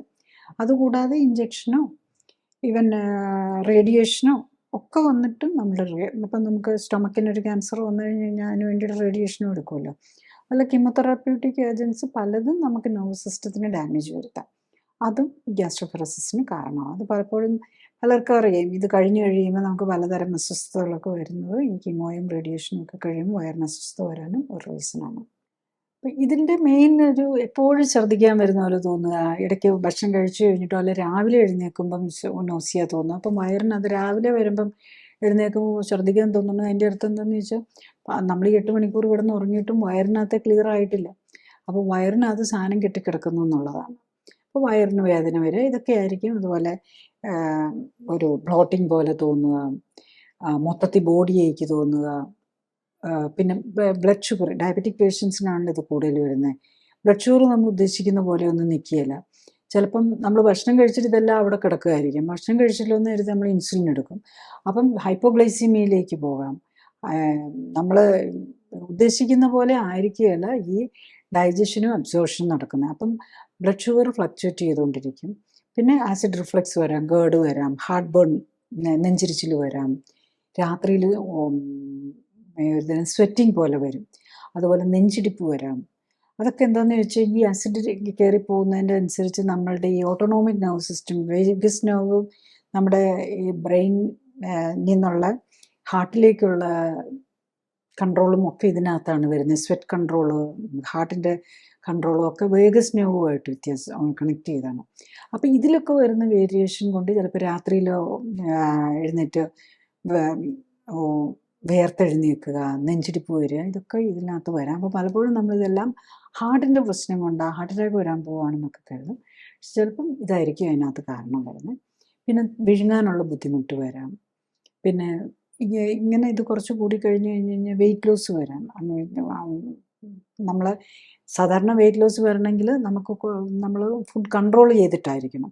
ഫുഡ് കൺട്രോൾ ഇല്ലാതെ തന്നെ വെയിറ്റ് ലോസ് വരുവാണെങ്കിൽ, അതായത് നമ്മൾ പർപ്പസ്ലി വെയിറ്റ് കുറയ്ക്കാനായിട്ട് നോക്കാതെ തന്നെ വെയിറ്റ് കുറഞ്ഞു പോകുന്നു എന്ന് കാണുകയാണെങ്കിൽ അതൊരു രോഗത്തിൻ്റെ ലക്ഷണമായിട്ട് എടുക്കണം. വെയിറ്റ് കുറയ്ക്കാനായിട്ട് നമ്മൾ പർപ്പസ്ലി ഫുഡ് കൺട്രോൾ ചെയ്തു, എക്സസൈസ് ചെയ്ത് നമ്മൾ വെയിറ്റ് കുറയുന്നത് ഇറ്റ്സ് എ ഹെൽത്തി ഫിനോമിനയാണ്. അതേസമയത്ത് നമ്മൾ ഒരു കാര്യമില്ലാതെ നമ്മൾ വെയിറ്റ് കുറയാൻ തുടങ്ങുവാണെങ്കിൽ നമ്മൾ എപ്പോഴും സൂക്ഷിക്കണം. നമുക്കൊരു രോഗമുണ്ട്, അൺകൺട്രോൾഡ് ഡയബറ്റീസ് ആകാം, ക്യാൻസറിൻ്റെ തുടക്കമാകാം, അല്ലെങ്കിൽ ഇത്തരം വയറിൻ്റെ അസ്വസ്ഥതകൾ ഒക്കെ കൊണ്ട് അത് വരാമെന്നുള്ളത്. ഇപ്പം ഇതിലാണേലും നമ്മൾ വയറിൻ്റെ എന്തിലാണേലും നമ്മൾ ഇൻവെസ്റ്റിഗേഷനായിട്ട് തോന്നുന്നത് ഒരു എൻഡോസ്കോപ്പി നോക്കുക, ബേരിയം ഫോളോ ത്രൂ നോക്കുക, അൾട്രാസൗണ്ട് സ്കാൻ നോക്കുക, അതല്ലെങ്കിൽ പിന്നെ മറ്റേ CT സ്കാൻ, MRI, ഇതൊക്കെയാണ് ഇതിനകത്ത് ടെസ്റ്റുകൾ വരുന്നത്. പിന്നെ നമ്മൾ ഇതിൻ്റെ ട്രീറ്റ്മെൻറ്റിൻ്റെ പാർട്ടിലേക്ക് വന്നു കഴിഞ്ഞ് കഴിഞ്ഞാൽ നമ്മൾ ഇൻറ്റസ്റ്റൈനൽ മോട്ടിലിറ്റി കൂട്ടാനുള്ള സാധനങ്ങളാണ്. അതിൽ നമ്മൾ മെറ്റോക്ലോപ്രമൈഡ്, ഡോപ്പമിൻ റിസപ്റ്റർ ആൻറ്റഗോണിസ്റ്റ്, അതിൽ നമ്മൾ ഏറ്റവും പ്രധാനമായിട്ട് ഉപയോഗിക്കുന്ന പെരിനോം എന്ന് പറഞ്ഞൊരു ടാബ്ലറ്റ്, അല്ലെങ്കിൽ ഒരു ഡോംപെറിഡോം എന്ന് പറഞ്ഞൊരു ടാബ്ലറ്റ്. പെരിനോം എന്ന് പറഞ്ഞാൽ മെറ്റോക്ലോപ്രമൈഡാണത്.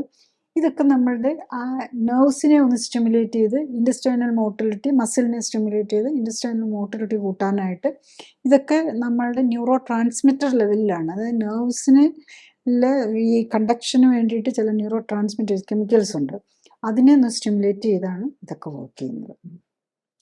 നെക്സ്റ്റ് വയറുമായിട്ട് ബന്ധപ്പെട്ട് നമുക്ക് അൾസറാണ്. നമുക്കറിയാം peptic ulcer, gastric ulcer, duodenal ulcer, ഇതൊക്കെ നമ്മൾ അതുപോലെ ചിലപ്പോൾ സ്ട്രെസ്സ് കൊണ്ട് തന്നെ അൾസർ വരാം. സ്ട്രെസ് എന്ന് പറഞ്ഞു കഴിഞ്ഞാൽ നമുക്കൊരു ICUവിലൊക്കെ അഡ്മിറ്റ് ചെയ്തിരിക്കുന്ന പേഷ്യൻസിന് ചിലപ്പം ബ്ലീഡിങ് വരാം, ഇൻറ്റസ്റ്റൈനൽ ബ്ലീഡിങ് വരാം. ഇതൊക്കെ സ്ട്രെസ് അൾസേഴ്സ് കൊണ്ട് വരുന്നതാണ്. പിന്നെ അസിഡിറ്റി കൊണ്ട്, അങ്ങനെ പല കാരണങ്ങൾ കൊണ്ട് അൾസർ എന്ന് പറഞ്ഞു കഴിഞ്ഞാൽ ഇപ്പം നമുക്കറിയാം സ്കിന്നിൽ അൾസർ നമുക്കെല്ലാം അറിയാം, എന്തെങ്കിലും ഒരു മുറിവ് വന്ന് പഴുക്കുന്നതിനെയാണ്. ഇതേപോലെ തന്നെ ഉള്ളിൽ വരുന്ന അൾസറിനെയാണ്, മുറിവുകളെയാണ് നമ്മൾ അൾസർ എന്ന് പറയുന്നത്. അവിടെ ഇൻറ്റഗ്രിറ്റി, ഇപ്പം സ്കിന്നിൻ്റെ ഇൻറ്റഗ്രിറ്റിക്ക് ഒത്തിരി പ്രോബ്ലം വരുമ്പം സ്കിൻ അൾസർ വരും. ഉള്ളിലെ മ്യൂക്കസ് മെംബ്രെയിൻ ഇൻറ്റഗ്രിറ്റിയിൽ ഒരു പ്രോബ്ലം വരുമ്പം അതിന് ഇൻറ്റസ്റ്റൈനൽ അൾസർ, ആമാശയ അൾസർ, അത് ഏത് ഭാഗത്താണെന്നുള്ളതനുസരിച്ച്. ഇതിൻ്റെ എല്ലാം പ്രോബ്ലം എന്താണെന്ന് ചോദിച്ചു കഴിഞ്ഞ് കഴിഞ്ഞാൽ അവിടെ ഒരു നമ്മളുടെ ബാക്ടീരിയയൊക്കെ ഉള്ളിലേക്ക് കയറി പോകാതിരിക്കാനാണല്ലോ. ഇപ്പം നമ്മൾ ഒരു മുറിവ് വന്നു കഴിഞ്ഞാൽ അതാണല്ലോ നമ്മുടെ പേടി, അതിനകത്തൂടെ ആൾക്കാരകത്തേക്ക് കയറിപ്പോകും, അണുബാധ ഉണ്ടാവും എന്നുള്ളതാണല്ലോ. ഇത് തന്നെ വയറിനുള്ളിലും സംഭവിക്കാം. കാരണം വയറിനകത്ത് നമ്മുടെ സ്കിന്നിലെ പോലെയല്ല, അതിൽ മോർ പതോജനിക് ബാക്ടീരിയ ഉണ്ട്. ഈ കോള് വെച്ചിട്ട് ഏത് രോഗവും വരാം. യൂറിനറി ഇൻഫെക്ഷൻ വരുത്തുന്ന ഈക്കോളയാണ്, അല്ലെങ്കിൽ ഈക്കോളെ സെപ്റ്റിസീമിയ പോലെയുള്ളതൊക്കെ വരാം. അപ്പം ബ്ലഡിലേക്ക് ഇൻഫെക്ഷൻ കയറിപ്പോവും. നമ്മൾ ഭക്ഷണം കഴിക്കുന്നത് ദഹിക്കാതെ ബ്ലഡിലേക്ക് കയറിപ്പോവും, അതുകൊണ്ടുള്ള പ്രശ്നങ്ങൾ വരാം. അതുപോലെ ബാക്ടീരിയാസ് ഉള്ളിലേക്ക് കയറി അതുകൊണ്ടുള്ള പ്രശ്നം വരാം. അതിൻ്റെ ഇമ്പാക്റ്റ് ഏറ്റവും കൂടുതൽ വരുന്നത് ലിവറിനാണ്. അപ്പം ഇത്തരം രോഗങ്ങളുള്ളവർക്ക് ലിവറിൽ ഹെപ്പറ്റൈറ്റിസോ അങ്ങനത്തെ കാര്യങ്ങളെല്ലാം വരാനുള്ള ചാൻസ് കൂടുതലായിരിക്കും. അങ്ങനെയുള്ളവർ ഈ മരുന്നുകൾ കഴിക്കുമ്പം മരുന്നും സംബന്ധിച്ച് മരുന്ന് വീണ്ടും അസിഡിറ്റിയും അൾസറും കൂട്ടും, അതുകൊണ്ടുള്ള പ്രശ്നങ്ങൾ വരും. പിന്നെ ഇത് വരുന്നത് കൂടുതലും ഈ സ്മോക്കിങ്, കോഫി, ആൽക്കഹോൾ, ഇതൊക്കെ ഇതിന് പ്രശ്നങ്ങൾ കൂട്ടാം. നെക്സ്റ്റ് ഗ്യാസുമായിട്ട് ബന്ധപ്പെട്ടോ അല്ലെങ്കിൽ അസിഡിറ്റി ആയിട്ട് ബന്ധപ്പെട്ട് വരുന്നത് ക്യാൻസർ തന്നെയാണ്. അപ്പോൾ ക്യാൻസറിൽ നമുക്കറിയാം ആമാശയ ക്യാൻസർ പല രീതിയിലുള്ള ഇതും വരാം. അതിൽ പിന്നെയുള്ളത് ഈ ക്യാൻസറിന് പ്രധാനമായിട്ട് നമ്മൾ പറയുന്ന ഹെലിക്കോബാക്ടർ പൈലോറി ഇൻഫെക്ഷൻ വരാം. പിന്നെ പെർണീഷ്യസ് അനീമിയ, അതായത് നമ്മുടെ ഈ ഇൻട്രിൻസിക് ഫാക്ടർ എന്നൊക്കെ പറഞ്ഞ കുറച്ച് കാര്യങ്ങൾ ഉണ്ടാക്കുന്നുണ്ട്. അതായത് നമ്മുടെ സ്കിന്നിൽ നമ്മൾ എട്രോഫിക് ഈ എക്സിമ എന്നൊക്കെ പറയുമല്ലോ, അതുപോലെ മൂക്കിനകത്താണെങ്കിൽ അട്രോഫിക് നേസൽ മ്യൂക്കോസ എന്ന് പറഞ്ഞതുപോലെ നമ്മളുടെ ഇൻറ്റേർണൽ മ്യൂക്കസ് മെമ്പറൈനെ ഒരു ഓട്ടോഇമ്യൂൺ ഡിസീസ് ബാധിക്കുന്നതാണ് ആ പെർണീഷ്യസ് അനീമിയ എന്നൊക്കെ പറയുന്നത്. ഇത്തരം രോഗങ്ങളുള്ളവർക്കും നമുക്ക് ഈ ക്യാൻസറിലേക്ക് പോകാനുള്ള ചാൻസ് കൂടും. പിന്നെ നമ്മൾ നേരത്തെ പറഞ്ഞാൽ ഈ ഗേർഡിൻ്റെ ഭാഗമായിട്ടും ഒക്കെ വരാം. ഇത് കൂടുതൽ വരാൻ സ്മോക്കിംഗ് വരുന്നവർക്കും പലതരം പിക്കിൾഡ് ഫുഡ്, സ്മോക്ഡ് ഫുഡ് ഒക്കെ കഴിക്കുന്നവർക്ക് ഇങ്ങനത്തെ ക്യാൻസറിനുള്ള സാധ്യതകൾ കൂടുതലായിരിക്കും. പിന്നെ ഇപ്പം നമുക്ക് അറിയാം ക്യാൻസറിന് വേണ്ടിയിട്ട് നമ്മൾ എന്തെങ്കിലും ക്യാൻസർ ഉണ്ടെന്ന് സസ്പെക്റ്റ് ചെയ്ത് കഴിഞ്ഞ് കഴിഞ്ഞാൽ ഒരു പെറ്റ് സ്കാൻ നോക്കുക. പിന്നെ നമ്മൾ കൺവെൻഷണൽ സർജറി, സ്റ്റൊമക്കാണെങ്കിൽ സ്റ്റൊമക്കിൻ്റെ ഭാഗം എടുത്ത് കളയുക, അല്ലെങ്കിൽ ഒരു ഗ്യാസ്ട്രക്ടമി പോലെയുള്ള ഇതാണ്, അല്ലെങ്കിൽ ഒരു പാർട്ട് പ്രശ്നമുള്ള ഭാഗം എടുത്ത് കളയുക, ഇതൊക്കെയാണ് വരുന്നത്. പിന്നെ ക്യാൻസർ അല്ലാതെ മറ്റുള്ള അവയവങ്ങളുടെ നോക്കുകയാണെങ്കിൽ ലിവർ, ഗാൾ ബ്ലാഡർ, പാൻക്രിയാസിൻ്റെ ഒക്കെ അസുഖങ്ങളായിരിക്കും. അതിലും ഈ ടെസ്റ്റുകളൊക്കെ തന്നെയാണ് നമ്മൾ നോക്കുന്നത്. എൻഡോസ്കോപ്പി നോക്കും, സ്കാൻ നോക്കും, ആ രീതിയിലാണ്. പിന്നെ നമ്മൾ ഈ ബ്ലഡിലെ ഇൻഫ്ലമേറ്ററി മാർക്കേഴ്സ്, ട്യൂമർ മാർക്കേഴ്സ്, പാൻക്രിയാസിൻ്റെ ഉണ്ടെങ്കിൽ അമൈലീസ്, ലൈപ്പീസ്, ഇതൊക്കെ ആയിരിക്കും നമ്മൾ നോക്കുന്നത്. നെക്സ്റ്റ് നമ്മൾ ഈ ഇൻറ്റസ്റ്റൈനെ കുറിച്ച് പറയുമ്പോൾ നമ്മൾ ഗട്ട് ഫ്ലോറയെ കുറിച്ചും കൂടെ മനസ്സിലാക്കണം. അതിൽ നമ്മൾ ഇൻറ്റസ്റ്റൈനകത്ത് നമുക്ക് ഒത്തിരി തരം മൈക്രോബ്സ് ഉണ്ട്. അതിനകത്ത് ബാക്ടീരിയ ഉണ്ട്, ആർക്കി എന്ന് പറയുന്ന ഒരു ഗ്രൂപ്പുണ്ട്, പിന്നെ ഫംഗസ് ഉണ്ടാകാം, വൈറസ് ഉണ്ടാകാം.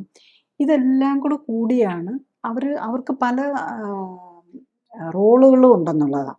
അത് ഓരോ വിഭാഗവും ഓവർഗ്രോ ചെയ്ത് കഴിഞ്ഞാൽ അതൊരു അസുഖമാകാം. അതേ സ്ഥാനത്ത് തീരെ ഇല്ലാതെ വന്നു കഴിഞ്ഞ് കഴിഞ്ഞാലും രോഗങ്ങളുണ്ടാക്കാം.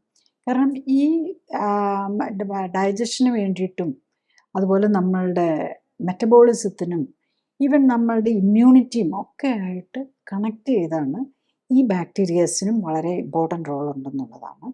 ഈവൻ നമ്മളുടെ പല മരുന്നുകൾ നമ്മൾ കഴിക്കുന്നത് പോലും അതിനെ മെറ്റബോളൈസ് ചെയ്യുന്നത് ഈ ബാക്ടീരിയയും കൂടെ കൂടിയാണെന്നുള്ളതാണ്.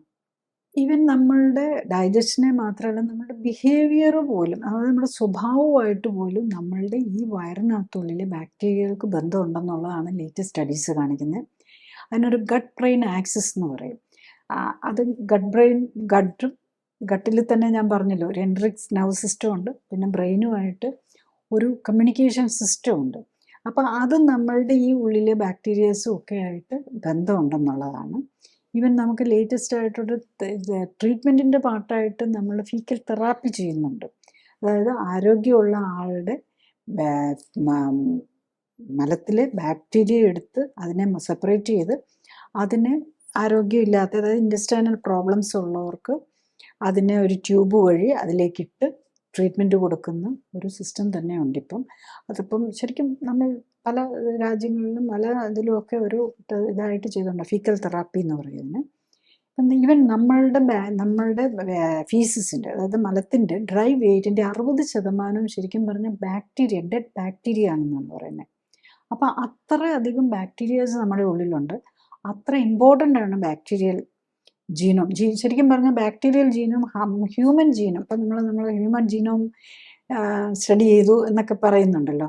ഈ ഹ്യൂമൻ ജീനോമിനേക്കാളും ഹോൾ ബോഡി നമ്മുടെ ഒരു സെല്ലിലെ ജീനോമിനേക്കാൾ 100 ടൈംസ് ആണ് നമ്മളുടെ ഉള്ളിലും പുറത്തും ജീവിക്കുന്ന ബാക്ടീരിയൽ ജീനോം എന്നുള്ളതാണ് പറയുന്നത്. അതിനകത്ത് എയറോബിക്, അനോറോബിക്, അങ്ങനെ പലതരം ബാക്ടീരിയാസ് ഉണ്ട്. അത് ഓരോ സ്ഥലത്തും ഓരോ രീതിയിലാണ്. അപ്പം നമ്മൾ ഈ കഴിക്കുന്ന ആൻറ്റിബയോട്ടിക്സും നമ്മൾ ഈ പലതരം ഈവൻ ചിലർ ഓസോൺ തെറാപ്പി എന്നൊക്കെ പറഞ്ഞ് വയറിൻ പ്രോബ്ലം ഉള്ളവർക്ക് കൊടുക്കാറുണ്ട്. അതായത് ഓക്സിജൻ എന്ന് പറഞ്ഞാൽ O2, O3 എന്ന് പറയുന്നത് ഓസോൺ. അപ്പോൾ അതൊക്കെ വയ്ക്കുമ്പോൾ നമ്മൾ ഈ ബാക്ടീരിയസിനെ നമ്മൾ അനേറോബിക് ബാക്ടീരിയാസിനെ ഡിസ്ട്രോയ് ചെയ്യുന്ന ഒരു തരം ട്രീറ്റ്മെൻറ്റാണ്. ഇതൊക്കെ നമുക്ക് നമ്മളുടെ ആ മൈക്രോബിയൽ സിസ്റ്റത്തിനൊരു വ്യത്യാസം വരുത്തും. നെക്സ്റ്റ് ഉള്ളത് ഇമ്മ്യൂണിറ്റിയും നമ്മുടെ ഇൻറ്റസ്റ്റൈനും തമ്മിലുള്ള ബന്ധമാണ്. ഇമ്മ്യൂണിറ്റി എന്ന് പറയുമ്പോൾ ശരിക്കും പറഞ്ഞു കഴിഞ്ഞാൽ നമ്മുടെ ഇമ്മ്യൂൺ സിസ്റ്റമാണ് നമ്മുടെ ഉള്ളിൽ, നമ്മുടെ ഇൻറ്റസ്റ്റൈനിൻ്റെ എല്ലാ ഭാഗത്തും ഒരു പേസ് പാച്ചസ് എന്ന് പറയും. നമുക്കറിയാം, നമ്മൾ വായിൽ ടോൺസിൽസ് ഉണ്ട്, അത് പുറത്ത് കഴിഞ്ഞാൽ തൊണ്ടയിൽ അഡനോയിഡ്സ് ഉണ്ട്. അതുപോലെ ഹോൾ ഇൻറ്റസ്റ്റൈനൽ ലെങ്ത്തിൽ പേസ് പാച്ചസ് എന്ന് പറഞ്ഞാൽ പ്രത്യേകിച്ചും സ്മോൾ ഇൻറ്റസ്റ്റൈനിൽ ഈ പ്രത്യേക ലിംഫ് നോഡ്സ് പോലെയുള്ള പ്രത്യേക ലിംഫോയിഡ് ടിഷ്യൂ ഉണ്ട്. അപ്പോൾ അവരാണ് നമ്മളെ ഇൻറ്റസ്റ്റൈനിലുള്ള ബാക്ടീരിയയും ഈ ഇൻട്രാക്ഷനെ എല്ലാം കൺട്രോൾ ചെയ്തിരിക്കുന്നത്. അപ്പോൾ അതിൻ്റെ ഹെൽത്തും നമുക്ക് വെരി ഇമ്പോർട്ടൻ്റ് ആണെന്നുള്ളതാണ്. അപ്പോൾ നമ്മൾ ആ ഇൻറ്റസ്റ്റൈനെ കുറിച്ച് നമുക്ക് ബേസിക് ഒരു ഐഡിയ ഉണ്ടെങ്കിൽ നമുക്ക് ഇൻറ്റസ്റ്റൈൻ പ്രോബ്ലംസിനെ നമുക്ക് ഡീൽ ചെയ്യാൻ പറ്റുള്ളൂ. അതുകൊണ്ടാണ് ഞാൻ ഇത്രയും ഡീറ്റെയിൽ ആയിട്ട് പറയാൻ കാരണം. നെക്സ്റ്റ് നമ്മൾ കുറേ കാര്യങ്ങൾ കേട്ടു, പക്ഷേ നമ്മളൊരു പ്രാക്ടിക്കൽ എങ്ങനെ ഇതിനെ ഡീൽ ചെയ്യാൻ പറ്റും എന്നുള്ളതാണ്. അപ്പോൾ നമ്മൾ പ്രാക്ടിക്കലി നമ്മൾ മനസ്സിലാക്കേണ്ടത് എന്ത് അസുഖം വന്നിട്ടുണ്ടെങ്കിലും അതിന് നമ്മൾ നേരത്തെ ഡയഗ്നോസ് ചെയ്യാൻ നോക്കും. ഇപ്പോൾ നമുക്ക് ഈസി ആയിട്ട് അൾട്രാസൗണ്ട് സ്കാനുണ്ട്, എൻഡോസ്കോപ്പി ഉണ്ട്, ബ്ലഡ് ടെസ്റ്റുകൾ നമുക്ക് നോക്കി ഇതെല്ലാം കണ്ടുപിടിക്കാം. അപ്പോൾ പലപ്പോഴും നമ്മൾ ഡയഗ്നോസിസിന് നമ്മൾ ഡോക്ടേഴ്സിൻ്റെ അടുത്ത് പോകുമ്പോഴല്ലേ ഹോസ്പിറ്റലിൽ ചെല്ലുമ്പോഴും നമ്മൾ അതിന് മരുന്ന് വെച്ചിട്ടൊരു സൊല്യൂഷനായിട്ട് തരും എന്നുള്ള പ്രതീക്ഷയിലാണ് പോകുന്നത്. അപ്പം മരുന്ന് കൊണ്ട് ഒരു കുറവ് കൊണ്ടോ അല്ലെങ്കിൽ ഓപ്പറേഷൻ്റെ ഒരു കുറവ് കൊണ്ടല്ല നമ്മൾ ഈ രോഗങ്ങളൊന്നും ഉണ്ടാകുന്നത്. ബേസിക്കലി മനസ്സിലാക്കുക, നമ്മൾ കഴിക്കുന്ന ഫുഡിൻ്റെ പ്രശ്നങ്ങളാണ് നമ്മുടെ വയറിൻ്റെ 99% പ്രശ്നങ്ങൾക്കും കാരണം നമ്മുടെ ഭക്ഷണത്തിൽ നിന്ന് വരുന്ന പ്രശ്നങ്ങളാണ്. അത് ഏതാണെന്ന് കണ്ടുപിടിച്ച് അത് കറക്റ്റ് ചെയ്യുക എന്നുള്ളത്. പലപ്പോഴും പല ഭക്ഷണവും, പ്രത്യേകിച്ച് ചിലർക്ക് വീറ്റ് പറ്റില്ലായിരിക്കും, ചിലർക്ക് റൈസ് പറ്റില്ല. നമ്മളെ സ്റ്റേപ്പിൾ ഫുഡ് വീറ്റും റൈസും പൊട്ടറ്റോയും കപ്പയൊക്കെ ആണല്ലോ. അപ്പോൾ എല്ലാവരും നമ്മളിപ്പോൾ മെയിൻലി നമ്മൾ ആര് എടുത്തു കഴിഞ്ഞ് കഴിഞ്ഞാലും നമ്മളൊരു കേരള പോപ്പുലേഷൻ ഒന്നെങ്കിൽ വീറ്റ് അല്ലെങ്കിൽ റൈസ് ആയിരിക്കും നമ്മളുടെ സ്റ്റേപ്പിൾ ഫുഡ്. അത് തന്നെ നമുക്ക് ടോളറേറ്റ് ചെയ്യാൻ പറ്റാത്തതും അലർജിക്ക് ഇൻടോളറൻ്റ് ആയിട്ടുള്ള ഒത്തിരി പേരുണ്ട്. അപ്പം ഈ വയറുമായിട്ടുള്ള ബന്ധമുള്ള അസുഖങ്ങളുള്ളവർ അത് ഏതിനാണെന്ന് കണ്ടുപിടിച്ച് അത് നമുക്ക് ഇന്ന് പല ടെസ്റ്റുകളും വെച്ച് നമ്മളുടെ ഇമ്മ്യൂൺ സിസ്റ്റം ഏതിനോടാണ് റിയാക്ട് ചെയ്യുന്നതെന്ന് കണ്ടുപിടിക്കാൻ പറ്റും. അത് കണ്ടുപിടിച്ച് തന്നെ ഒഴിവാക്കുക എന്നുള്ളതാണ് ഒന്ന്. പിന്നെ ഇപ്പം ഈ ഞാൻ നേരത്തെ പറഞ്ഞ ഒബേസിറ്റിയാണ്. അപ്പോൾ അതിൻ്റെയാണ് ഈ ഗേർഡും ക്യാൻസറും അൾസറിനും ഒക്കെ ഒരു മേജർ പാർട്ട് തന്നെ ഒബേസിറ്റി, നമ്മളുടെ ഈ ബോഡി കോമ്പോസിഷനിൽ വന്ന വ്യത്യാസം, അതുകൊണ്ട് വരുന്ന ഹോർമോണൽ വേരിയേഷൻ, ഇമ്മ്യൂണോളജിക്കൽ വേരിയേഷനൊക്കെയാണ്. അപ്പം അത് ഏതാണെന്ന് കണ്ടുപിടിച്ച് നമ്മൾ ഇമ്മ്യൂണിറ്റി, അതായത് നമ്മുടെ ബോഡിയെ കറക്റ്റ് ചെയ്യുക, നമുക്ക് പറ്റുന്ന ഫുഡ് ഏതാണെന്ന് കണ്ടുപിടിക്കുക. അത് ബേസിക്കലി സ്വയം കണ്ടുപിടിച്ച് ചെയ്യാൻ നോക്കുക. ഇനി പറ്റുന്നില്ല, അതിൻ്റെ കൂടെ പലതരം രോഗങ്ങളും ഉണ്ട്. കുറേ മരുന്നും കഴിക്കുന്ന ഒരാൾക്കാണെങ്കിൽ ഫുഡൊന്നും നമുക്ക് കണ്ടുപിടിക്കാനോ കൺട്രോൾ ചെയ്യാനോ, ഫുഡ് കൺട്രോൾ ചെയ്ത് വെയിറ്റ് കുറയ്ക്കാനോ അല്ലെങ്കിൽ എക്സസൈസ് ചെയ്ത് വെയിറ്റ് കുറയ്ക്കാനോ ഒന്നും പറ്റാതെ വരും. അങ്ങനെയുള്ളവർക്കും മൾട്ടിപ്പിൾ പ്രോബ്ലംസ് ഉള്ളവർക്കും സ്വയം ഹെൽത്തി ആയിട്ട് മാനേജ് ചെയ്യാൻ പറ്റാത്തവർക്കുമാണ് ക്ലിനിക്കലി സപ്പോർട്ടഡ് ആൻഡ് മോണിറ്റേർഡ് ആയിട്ടുള്ള ഒരു ലൈഫ് സ്റ്റൈൽ കറക്ഷൻ കൊടുക്കുന്നത്. അപ്പം ബേസിക്കലി ഞാൻ ആ രീതിയിലാണ്. അപ്പം നമ്മൾ മരുന്ന് കൊടുത്തല്ല, കുറേ മരുന്നുകളൊക്കെ കഴിച്ചുകൊണ്ടിരിക്കുന്നവർക്ക് നമുക്ക് ഈ ക്ലിനിക്കലി മോണിറ്ററും സപ്പോർട്ടും ചെയ്ത് നമുക്ക് മരുന്നുകളൊക്കെ മിക്കവാറും നമുക്ക് കുറച്ചുകൊണ്ട് വന്ന് നിർത്താൻ തന്നെ പറ്റും. മരുന്നിൻ്റെ ആവശ്യം കാണുന്നില്ല എന്നുള്ളതാണ്. മരുന്നില്ലാതെ തന്നെ നമുക്ക് ഇന്ന് കാണുന്ന 99%, അറ്റ്ലീസ്റ്റ് 95% രോഗങ്ങളും മാറ്റാൻ പറ്റും. അത് നമ്മൾ ഒരിക്കലും മാറുകയെന്ന് പറയുന്നതാണല്ലോ. വൺസ് കണ്ടുപിടിച്ച് കഴിഞ്ഞാൽ ജീവിതകാലം മുഴുവൻ മരുന്ന് കഴിക്കണമെന്ന് പറയുന്നതാണ് ഡയബറ്റീസും ഹൈപ്പർ ടെൻഷനും ഒക്കെ. ഡയബറ്റീസും ഹൈപ്പർ ടെൻഷനും 10, 20, 30 വർഷമായിട്ട് മരുന്ന് കഴിച്ചുകൊണ്ടിരിക്കുന്നവർക്കും ആ മരുന്നിൽ നിന്നൊക്കെ മാറി ഒരു മരുന്നും ഇല്ലാതെ പ്രഷറും ഷുഗറും കൺട്രോൾ ചെയ്യാൻ പറ്റുന്നുണ്ട്. അപ്പോൾ പിന്നെ നമ്മളുടെ വയറിൻ്റെ പ്രശ്നങ്ങളൊക്കെ സോൾവ് ചെയ്യാൻ ഇറ്റ്സ് മച്ച് മോർ ഈസിയർ ആയിട്ടുള്ള കാര്യമാണ്. ഉള്ളി തിങ് നമ്മൾ ഫുഡ് കൺട്രോൾ ചെയ്യാനും അത് ഒരു ഒബ്സർവൻ്റ് ആയിട്ട് നോക്കി കാര്യങ്ങൾ ചെയ്യാനുമുള്ള ഒരു മനസ്സുണ്ടാകാനും അതിനുള്ള ഒരു കപ്പാസിറ്റി ഉണ്ടാവണം.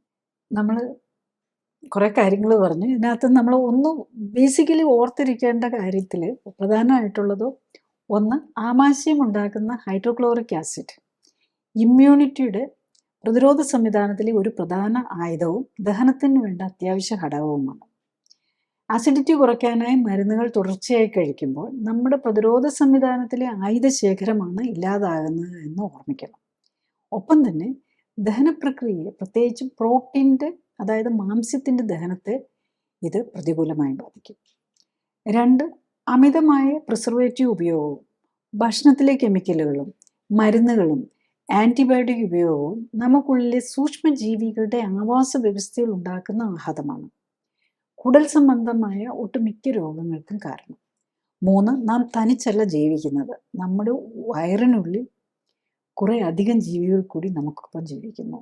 നാം കഴിക്കുന്ന ഭക്ഷണം നമുക്ക് മാത്രം വേണ്ടിയല്ല, നമുക്കുള്ളിൽ ജീവിക്കുന്ന ഈ സഹായികളും നാം കഴിക്കുന്ന ഭക്ഷണത്തെ ആശ്രയിച്ചാണ് ജീവിക്കുന്നത്. പ്രിസർവേറ്റീവ്സിൻ്റെയും ആൻറ്റിബയോട്ടിക്സിൻ്റെയും അമിത ഉപയോഗം അവരുടെ ജീവിതത്തെ പ്രതികൂലമായി ബാധിക്കും എന്ന് ഓർക്കുക. 4, ഈ സൂക്ഷ്മജീവികളിൽ ചിലർ പെരുകുന്നതും ചിലർ കുറയുന്നതും ഒക്കെ നമ്മുടെ ആരോഗ്യത്തെ പ്രതികൂലമായി ബാധിക്കും. അതായത് നമുക്കുള്ളിലെ സൂക്ഷ്മജീവികളുടെ ആവാസ വ്യവസ്ഥയിലെ സമതുലിതാവസ്ഥ നഷ്ടപ്പെടുന്നതാണ് പല രോഗങ്ങൾക്കും കാരണം എന്നാണ് ആധുനിക പഠനങ്ങൾ കാണിക്കുന്നത്. 5, നമ്മുടെ ഉള്ളിൽ ജീവിക്കുന്ന സൂക്ഷ്മജീവികൾ നമ്മളുടെ ഇമ്മ്യൂൺ സിസ്റ്റത്തിൻ്റെ പ്രതിരോധ സംവിധാനത്തിൻ്റെ ഭാഗമാണ്. നമ്മുടെ സെല്ലുകൾക്കൊപ്പം അവരും സംരക്ഷിക്കപ്പെട്ടാൽ മാത്രമേ ആരോഗ്യം നിലനിർത്താനാവൂ.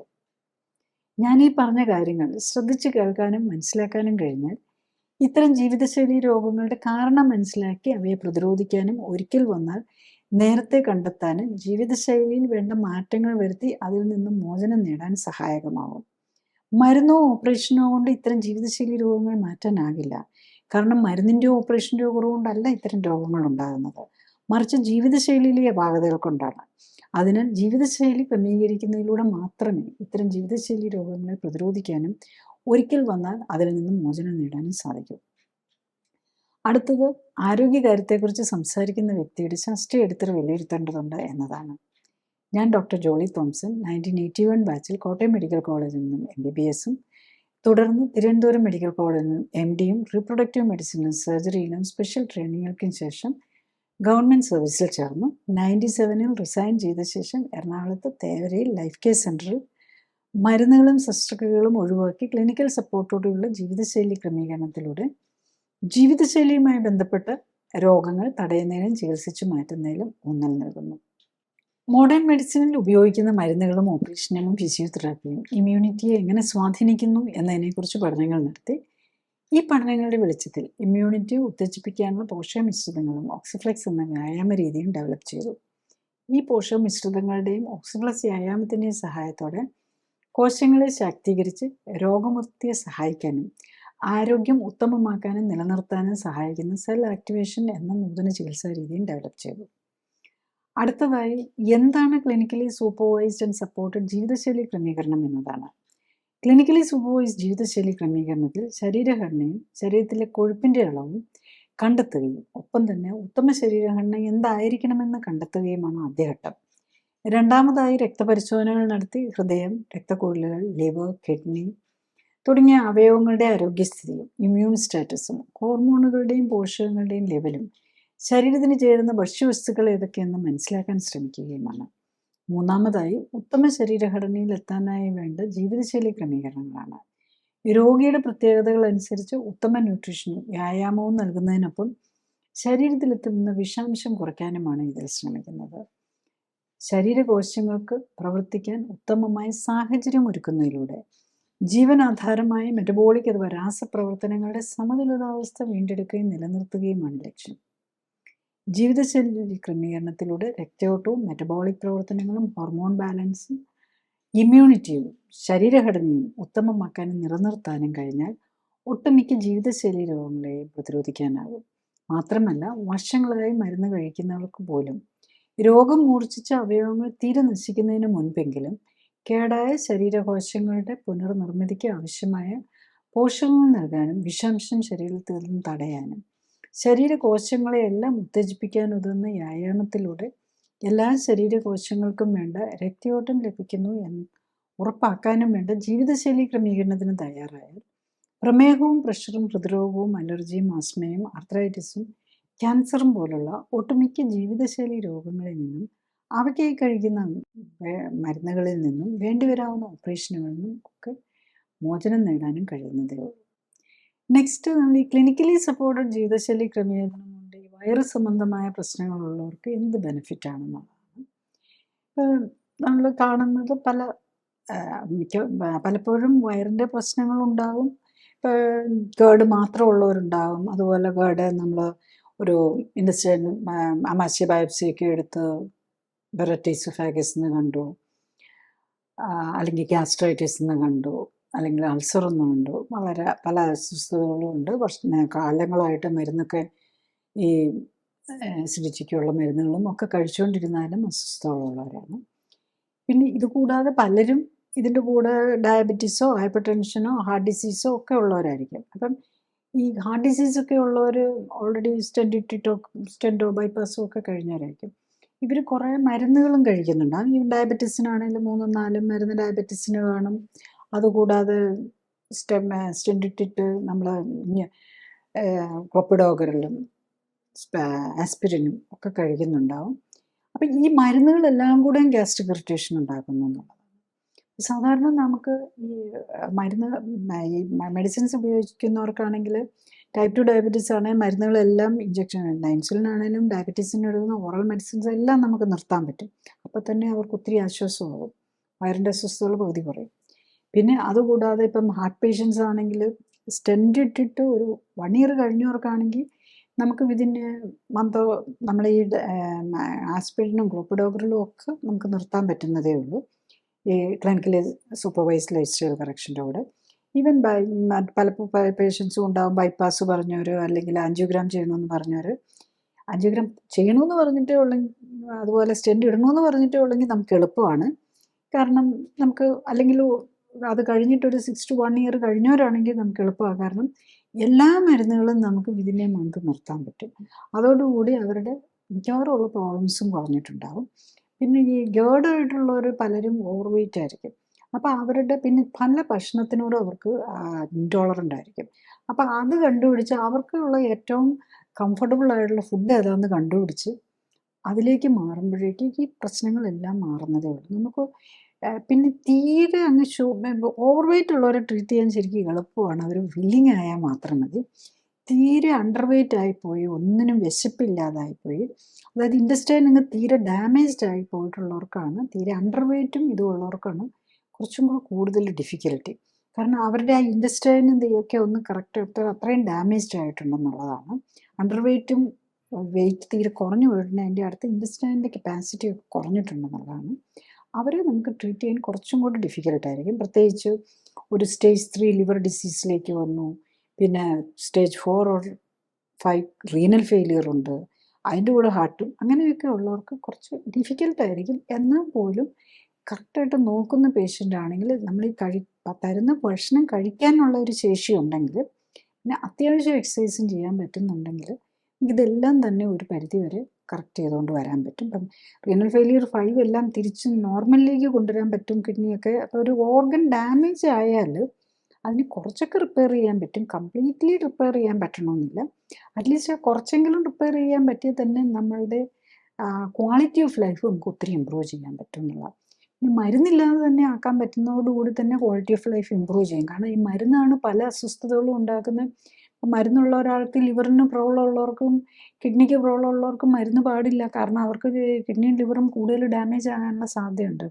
അപ്പോൾ അങ്ങനെ വരുമ്പോൾ തന്നെ നമ്മൾ ഈ മരുന്നിൽ നിന്ന് മോചനം നേടുക എന്നുള്ളതിനാണ് ഏറ്റവും ഇമ്പോർട്ടൻസ് കൊടുക്കുന്നത്. അപ്പം അത് ബേസിക്കലി നമ്മൾ പേഷ്യൻ്റ് വില്ലിങ് ആണ്, പേഷ്യൻ്റ് ഇൻട്രസ്റ്റും ഉണ്ടെന്നുണ്ടെങ്കിൽ ഡെഫിനറ്റ്ലി പോസിബിൾ ആയിട്ടുള്ള കാര്യമുള്ളൂ.